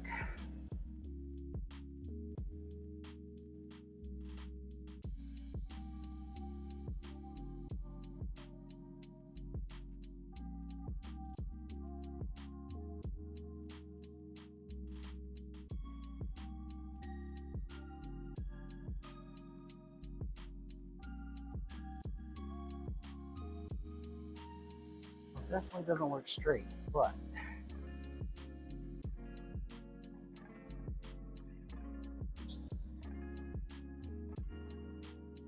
now with that, I'll try a shot of yellow. Should shift back to the orange, although I'm afraid it'll be a little darker.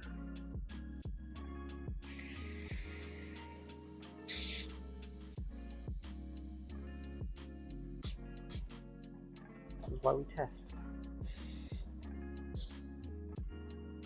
If I have to leave the arms where they are, I could, but if I need to go through this little two-step process to shade it again, not a big deal, totally worth it.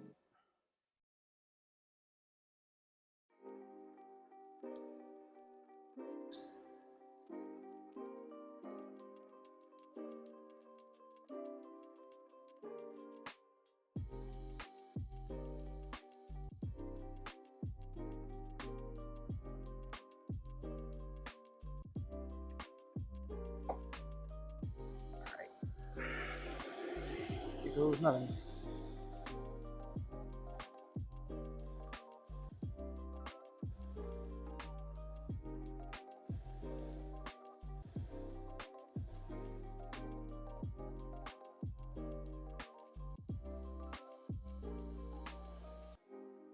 Alright, if I keep the coats light, I think that's doable.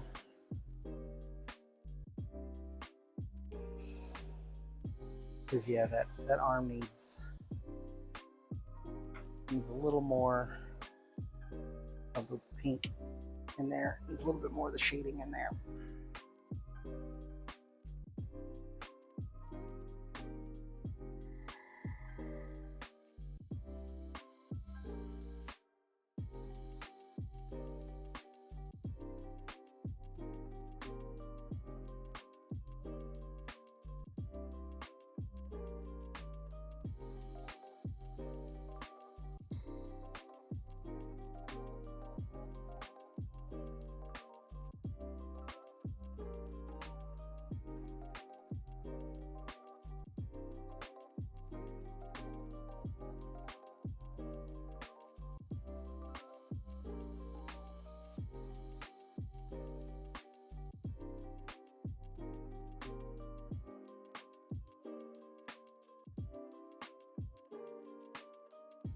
Want pretty thin, so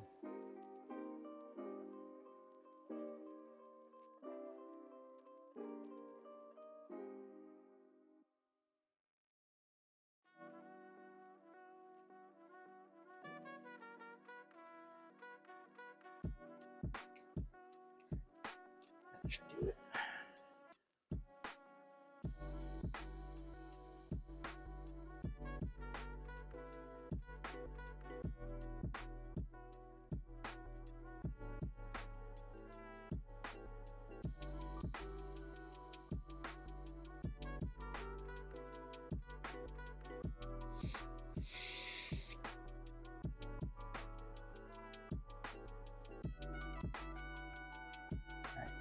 Rapid color changing. I need to clean this hairbrush pretty good.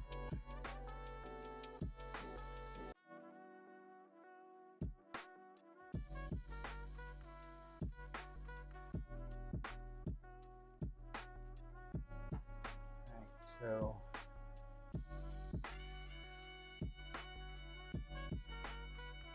I'm gonna add some just in general, just a little bit more.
out. Looks like if I keep it soft enough,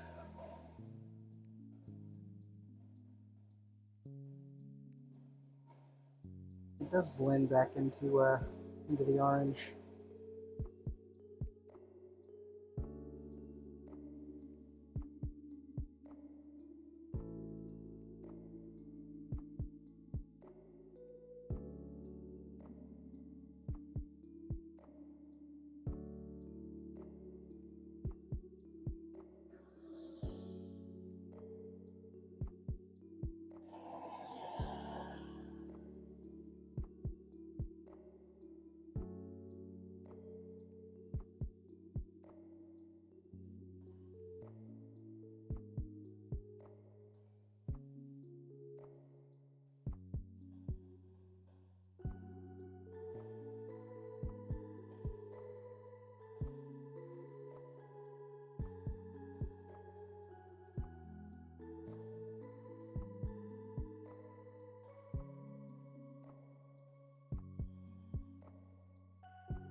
Still a little too, now that's a little too much.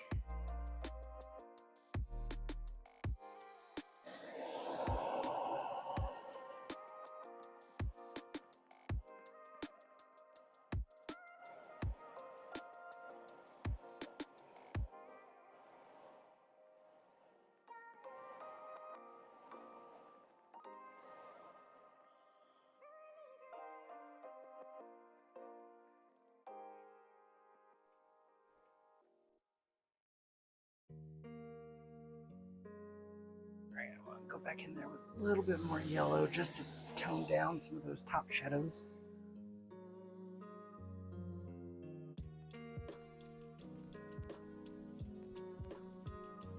Sometimes you got to go back and forth a little bit. Sometimes you got to work for a living.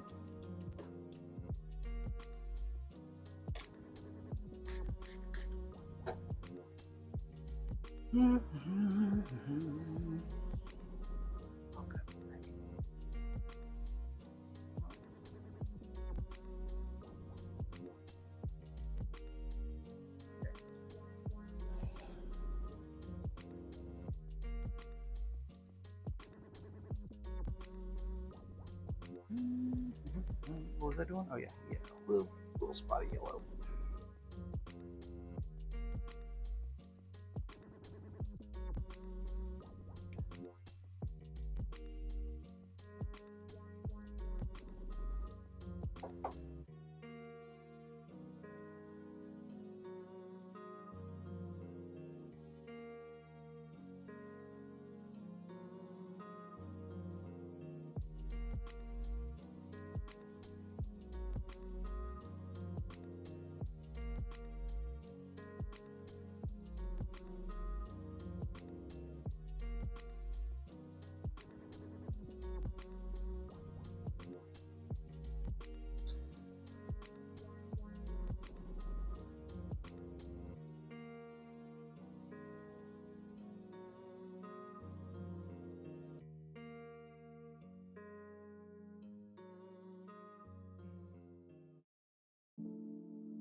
All right, let's see what it do.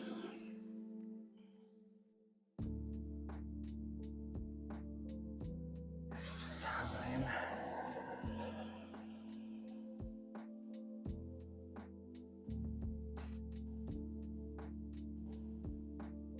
More close by.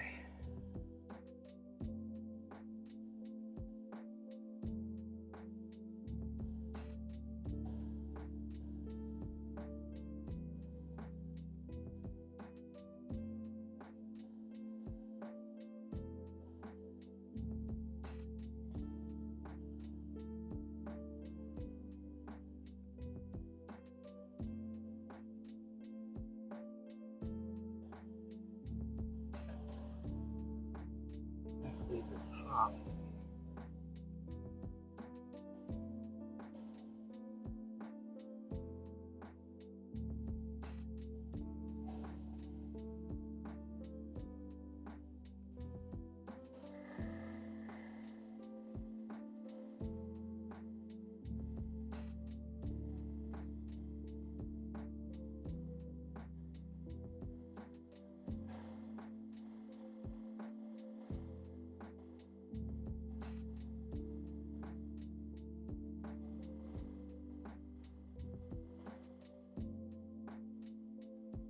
All right, now good.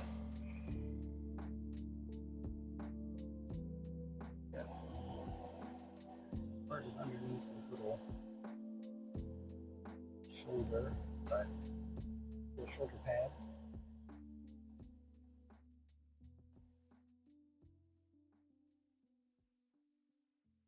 All right.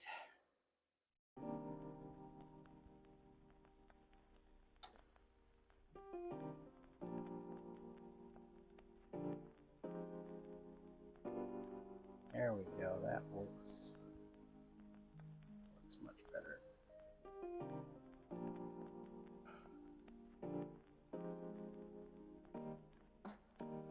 Just as far as like getting the shadows uniform. These things are all black, and then his shoulder pads go on top, so I'm not worried about that area. I'm just looking at like the tops across the shoulders and around the muscles, around the muscle islands. This one's a little bit darker than that side, but you're not going to see it from underneath that much.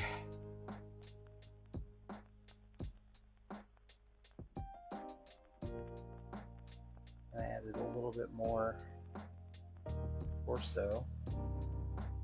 Yeah, I think we're good. I think we are good on old Wolvie.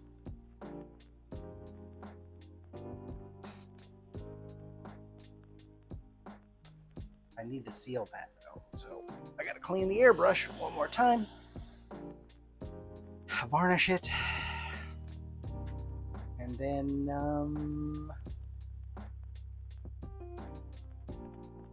I don't know, we'll see what happens after that.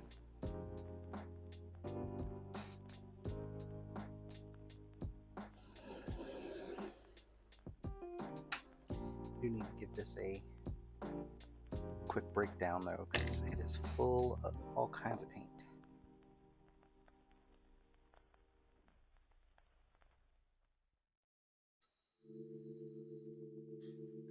Out of rinse water too. Be right back.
I'm like 90% sure that I varnished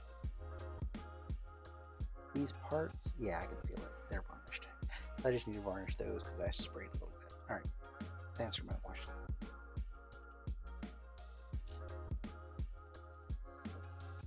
Parts all over the place. I'm gonna put these.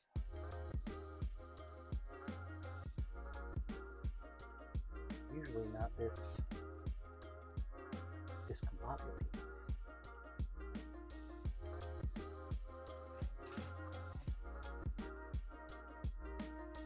Alright, so for the Wolvie boots,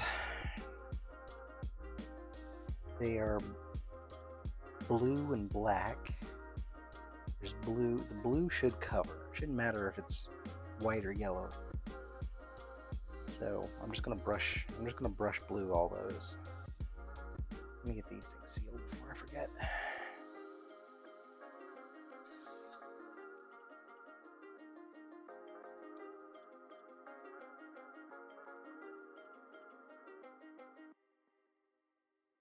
Come on.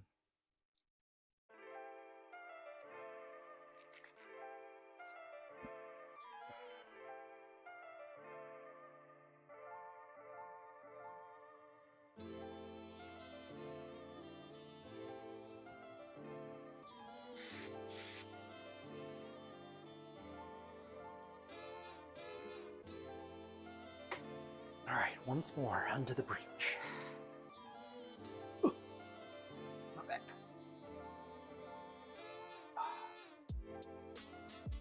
Camera 2.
Okie dokie.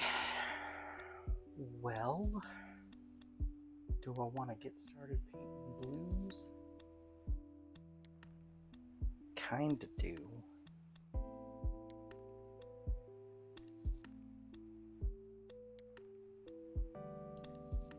Oh, where was that blue I landed on?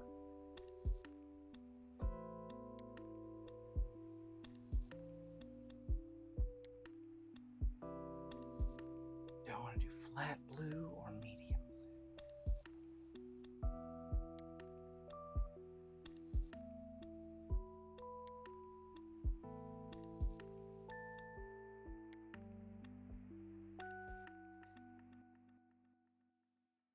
I also am going to use this metallic, got this metallic blue paint set. I want to use the metallic blue on the gauntlets, or on his shoulder pads. Actually, I think it's his shoulder pads and his gauntlets. Like his, does he have boot armor? Not really. Let's see. Gotta kind of look at the reference material here. No, it's all like a leathery type deal. His arm gauntlets, though.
I mean, it's essentially the same blue.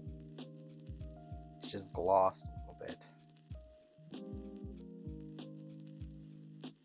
And there's some chrome chips and stuff.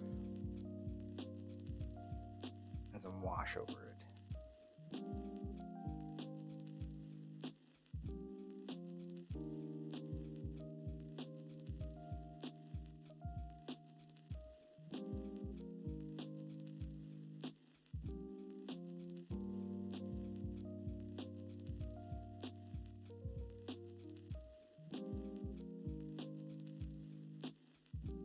Although,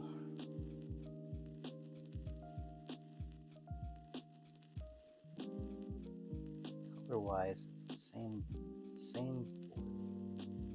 It doesn't have any like metal flake in it or anything.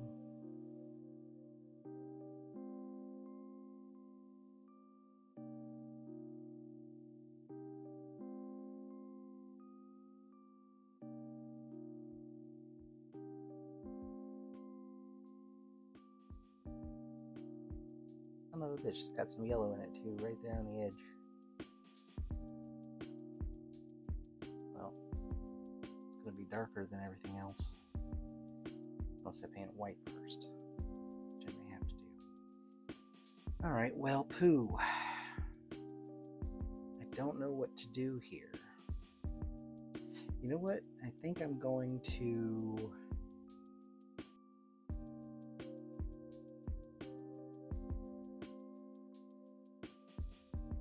think I'm gonna make a test spoon and see if I like that blue. See if I like that metallic blue. Yeah, I think that's what I'm gonna do. So bear with me while I prepare a test.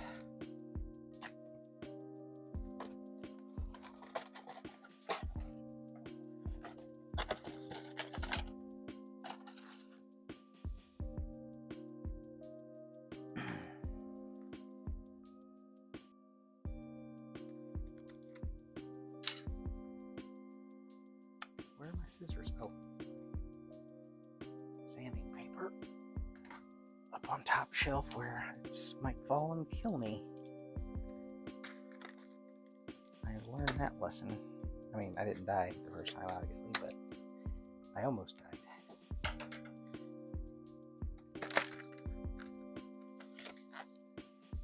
Alright, so let's see. Oh, they got a step-by-step video.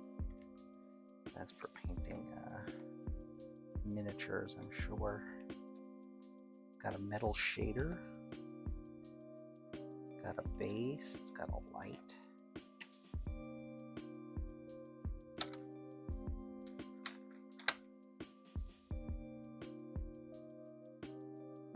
Now I'm gonna see. I think this flat blue and this airbrush true metallic blue are pretty dang close. It's hard to tell in the bottle though, so I'm gonna try some real world application. I'm gonna try this Vallejo metal blue set. I'm not gonna do the whole set. I'm just gonna do the oops. I'm just gonna do the airbrush metallic.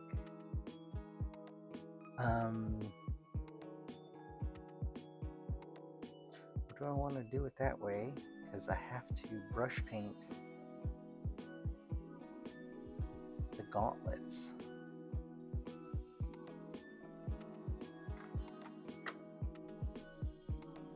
Let's see what this step-by-step video shows.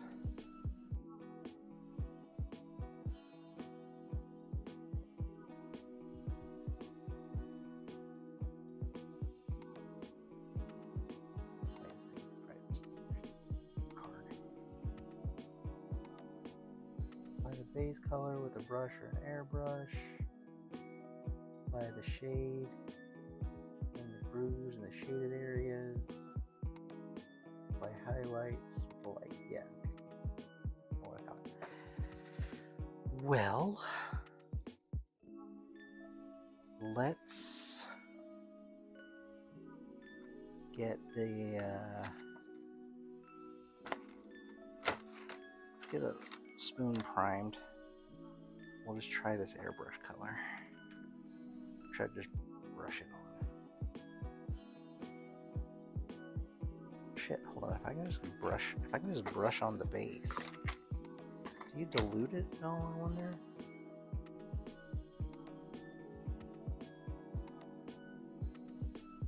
Yeah, I'm not gonna airbrush it because. What's up, Swedish Forge? I'm just trying to decide on these colors. If I want to try this Vallejo true metallic base coat on the gauntlets on the things. But I'm curious as how close it's going to get to the blue.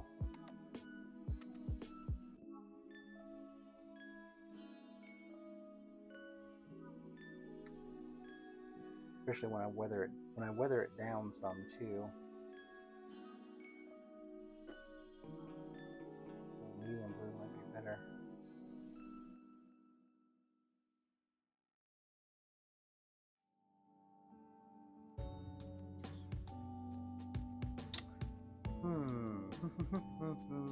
Is that what I want to do? I don't know if that's what I want to do, but I think it is.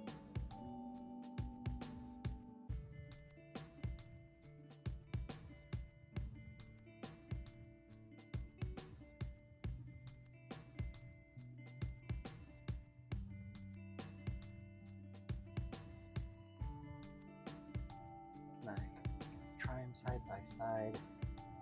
Actually, since I'm going to be painting the gauntlets yellow, that'll be a good test. So I'm going to paint some blue, and I'm going to paint some yellow. This is the Wolverine that my cat chewed on for like 2 seconds. I turned my back for 2 seconds.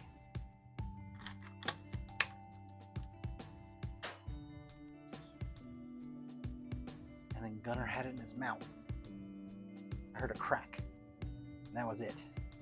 Then I knew I had to print a new one.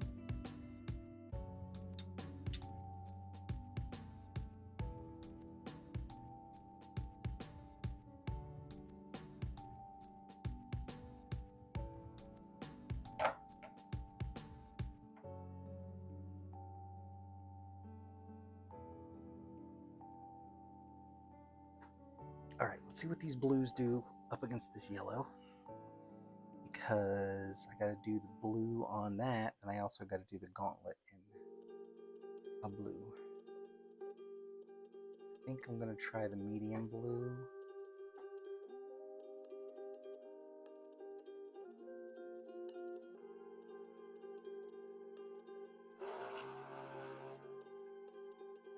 Try the medium blue first.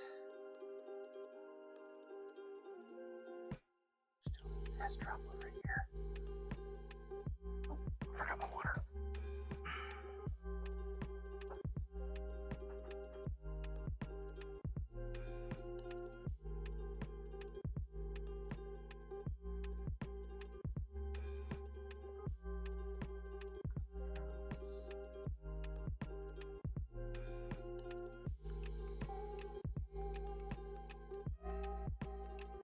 So this is the medium blue. Yeah, it's going to cover the yellow nicely. Don't have to worry about a nice large sample.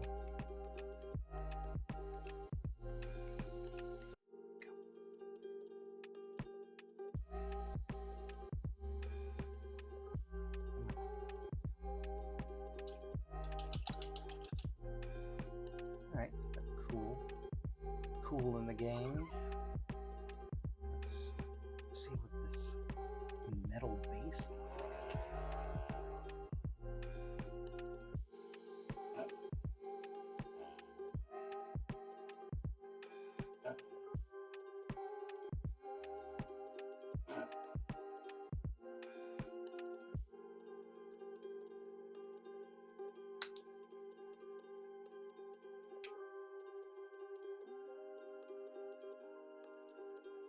I'm assuming I have to delete this. Doesn't say.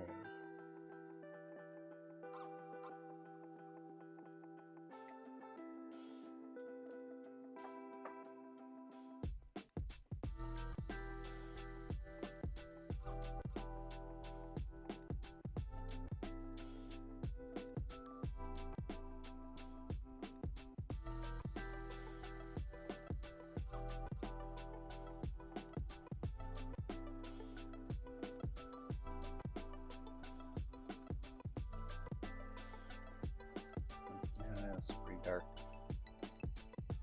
Oh, pretty bright. Let's see how it dries.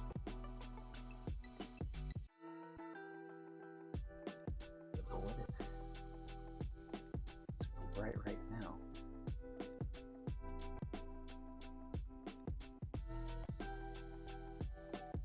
I'll wash it down. I want to apply it a little thinner.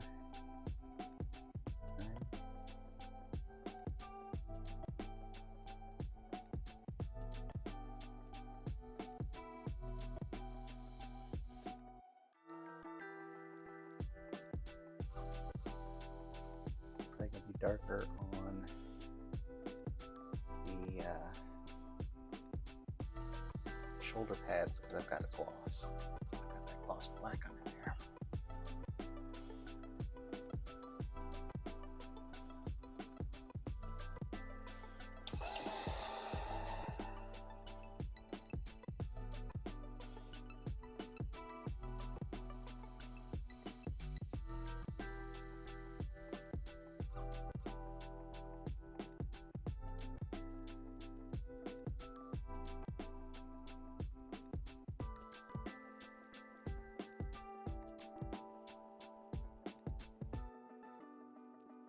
Damn if they aren't like pretty dang close.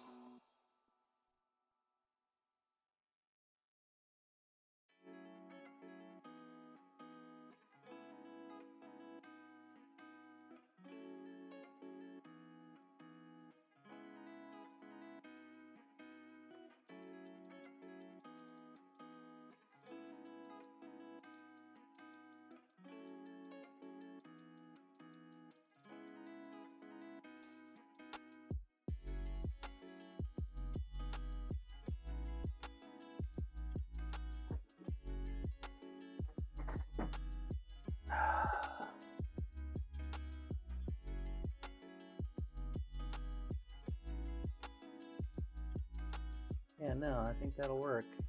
It'll be a little richer. It'll be a little darker on the shoulder pads.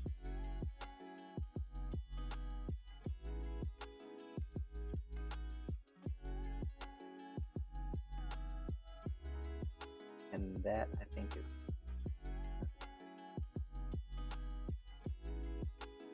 See, those insets I know are yellow. I'll have to check the exact pattern. That may be the medium blue. Nice blue though. That'll look good with the rest of the suit.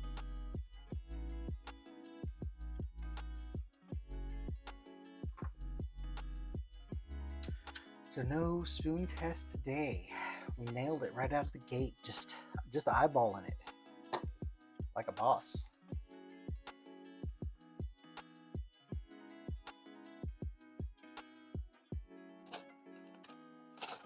Sorry, spoon. Back to the box. Back to the holding cell for you. What time is it?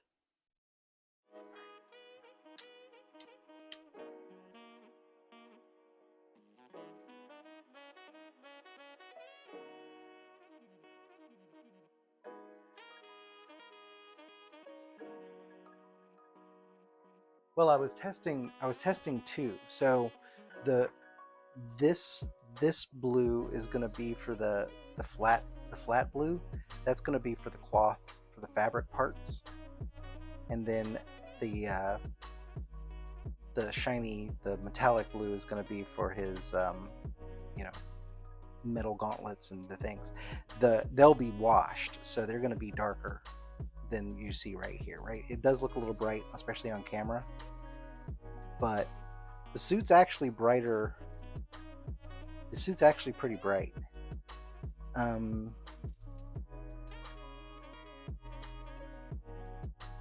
That's kind of there. Well, no, actually, you're right. You're right. I think it is a darker blue.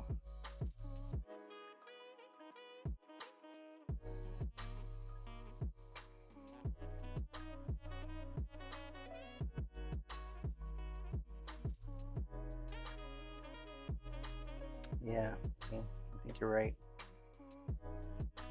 Just the comparison. I mean, the yellows are a little off too, so I mean, I'm not like trying to get super close, but yeah, that's definitely too bright. I wonder what the shade. Maybe if I hit it with the shader, then I won't be able to replicate that on the cloth parts. Dang it. Well, thanks, Forge. Thanks for pointing that out. You're 100% right. It does look cool, but I think it's way too bright. Unless I go and wash it all down. But I'll have to wash down all the fabric parts too. And that sometimes can be hit or miss.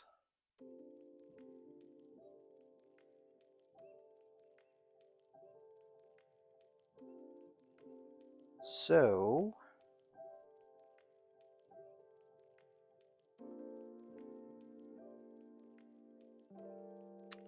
I think I'm gonna do one color for the metallic parts and the cloth parts, and then I'll just do a gloss varnish on the hard parts, and then I'll add a little bit of chrome, like flake, some little chrome damage to kind of sell them as metal. And then yeah, I think you're absolutely right. It's a little too dark. That's a little too purple. This one is probably the one. Navy blue. Triumphant navy blue. Triumphant navy. Give that one a try. Dark sky may also be in the running. Night sky is a little pale.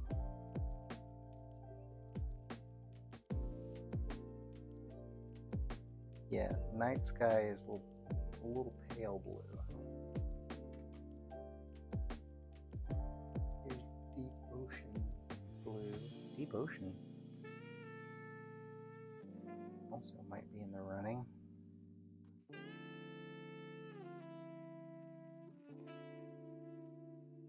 I think Triumphant Navy's got too much purple in it.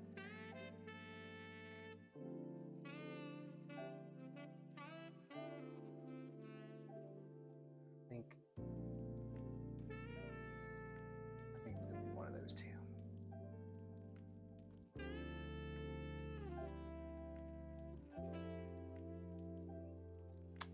Probably dark sky,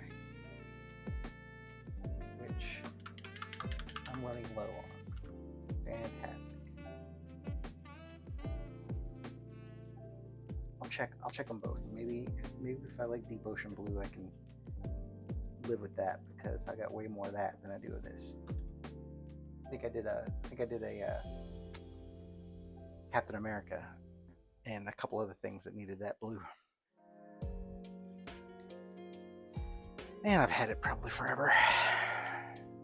Got the old bottle design. I can tell now. I've been through a couple generations of Vallejo bottles. I do like their new metal line though. That metal blue is nice, and the fact that it comes with shaders and highlights and stuff. I mean, that's pretty nice that the kit, you know, has it all like that. I got a red kit as well. It's a little too. It's a little same as that. Like it's a little bright. I feel like, unless you just spray everything with the shade. Maybe I'll just experiment with it. I don't know. We'll see.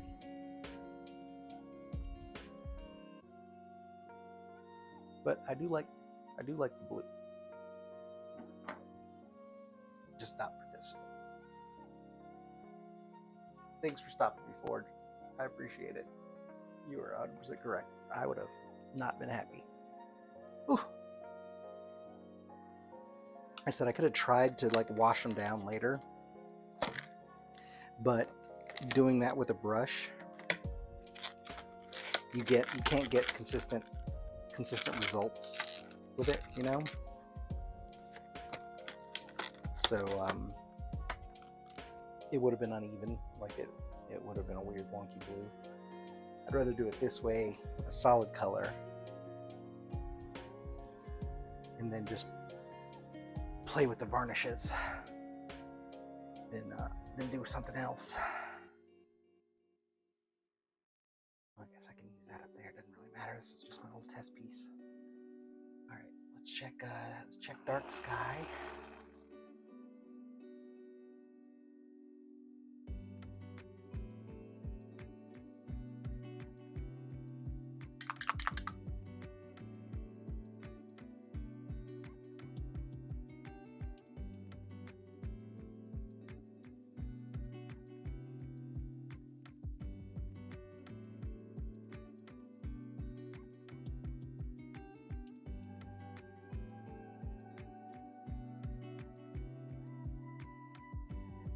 Sky, like transparent. It's really super light. And so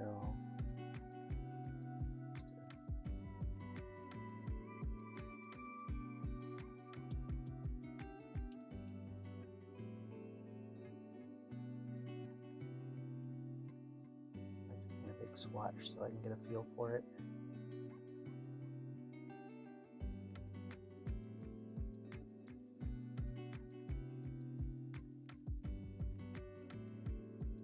It's got a nice blue to it. Looks like it's gonna need some maybe a couple coats.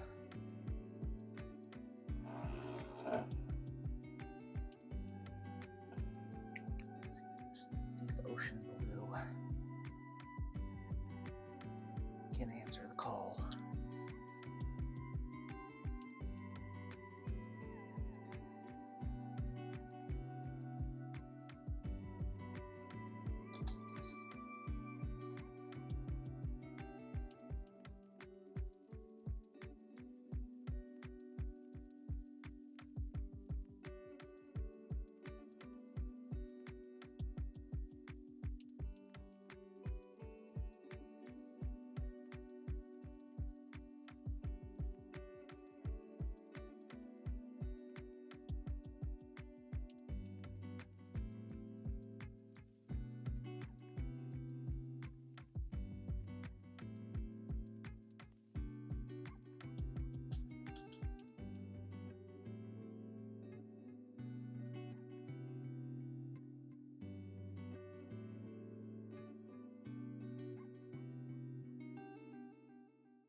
Speed this along.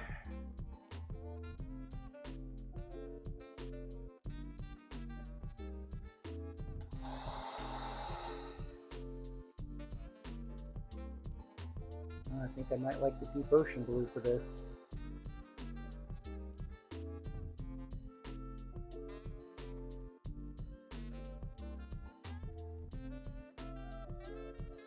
Although the dark sky has nice blue to it as well. On camera though, deep ocean blue is the winner.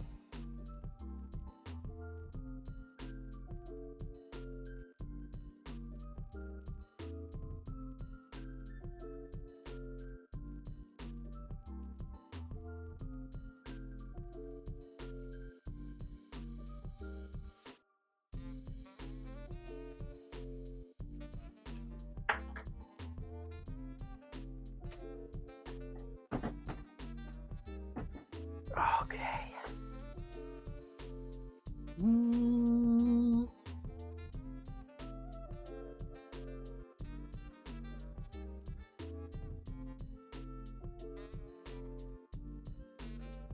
Yeah, I think it's got to be the deep ocean blue. I think that's the winner.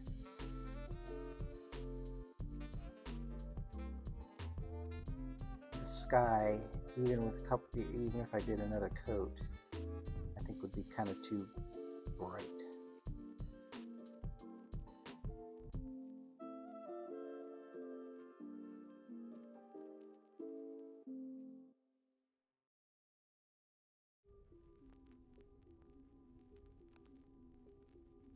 Yeah, we're gonna go dark sky. Or, I'm sorry, deep ocean. Yeah, I think we're gonna go deep ocean blue for that. That's the closest, at least from reference material wise.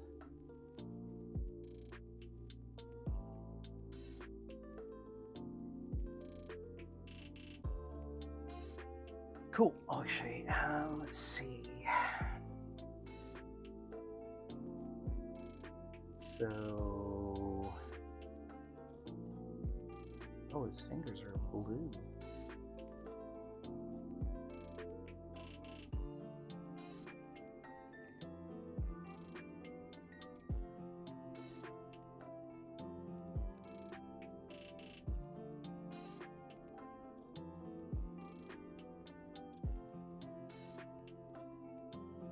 Blue with black knuckles.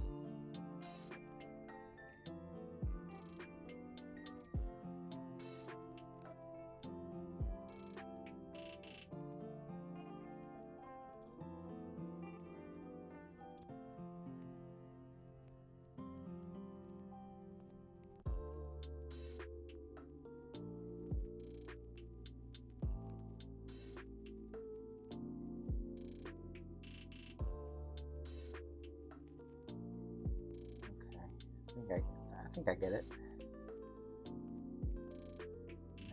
That bit's in there is yellow. Cuff is black. Black, yellow. That's blue. That's black. Cuff part's black.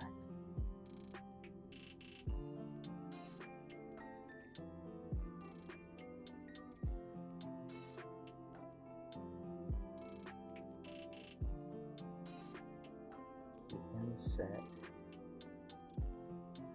His arms. All that is blue. All right. Is it just the underneath? Yeah, because I don't think the backside is.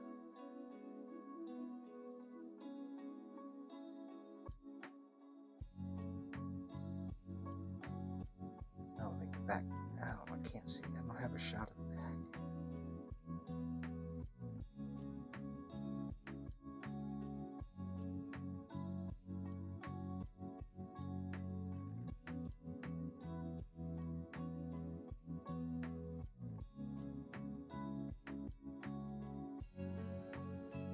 I'm gonna say it's just that underside panel.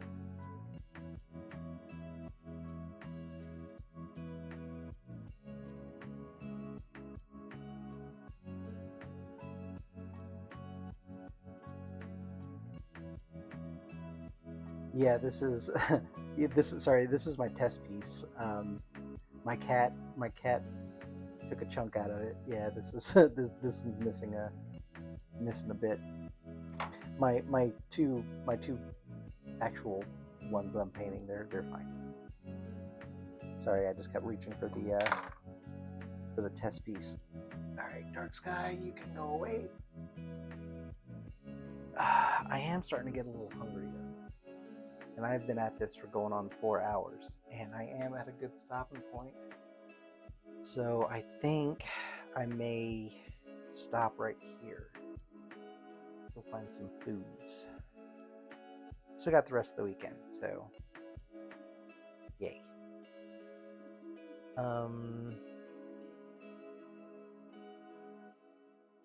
Yeah. I'm gonna go find a bite to eat and pick this back up probably tomorrow. I think if I do anything else tonight, it's gonna be some Crimson Desert. That damn game is addicting. All right, well, thanks for hanging out, everybody, and until next time. And thank you again, Swedish Forge, for helping me pick this blue. I do appreciate the extra set of eyes. And yeah, until next time, take it easy.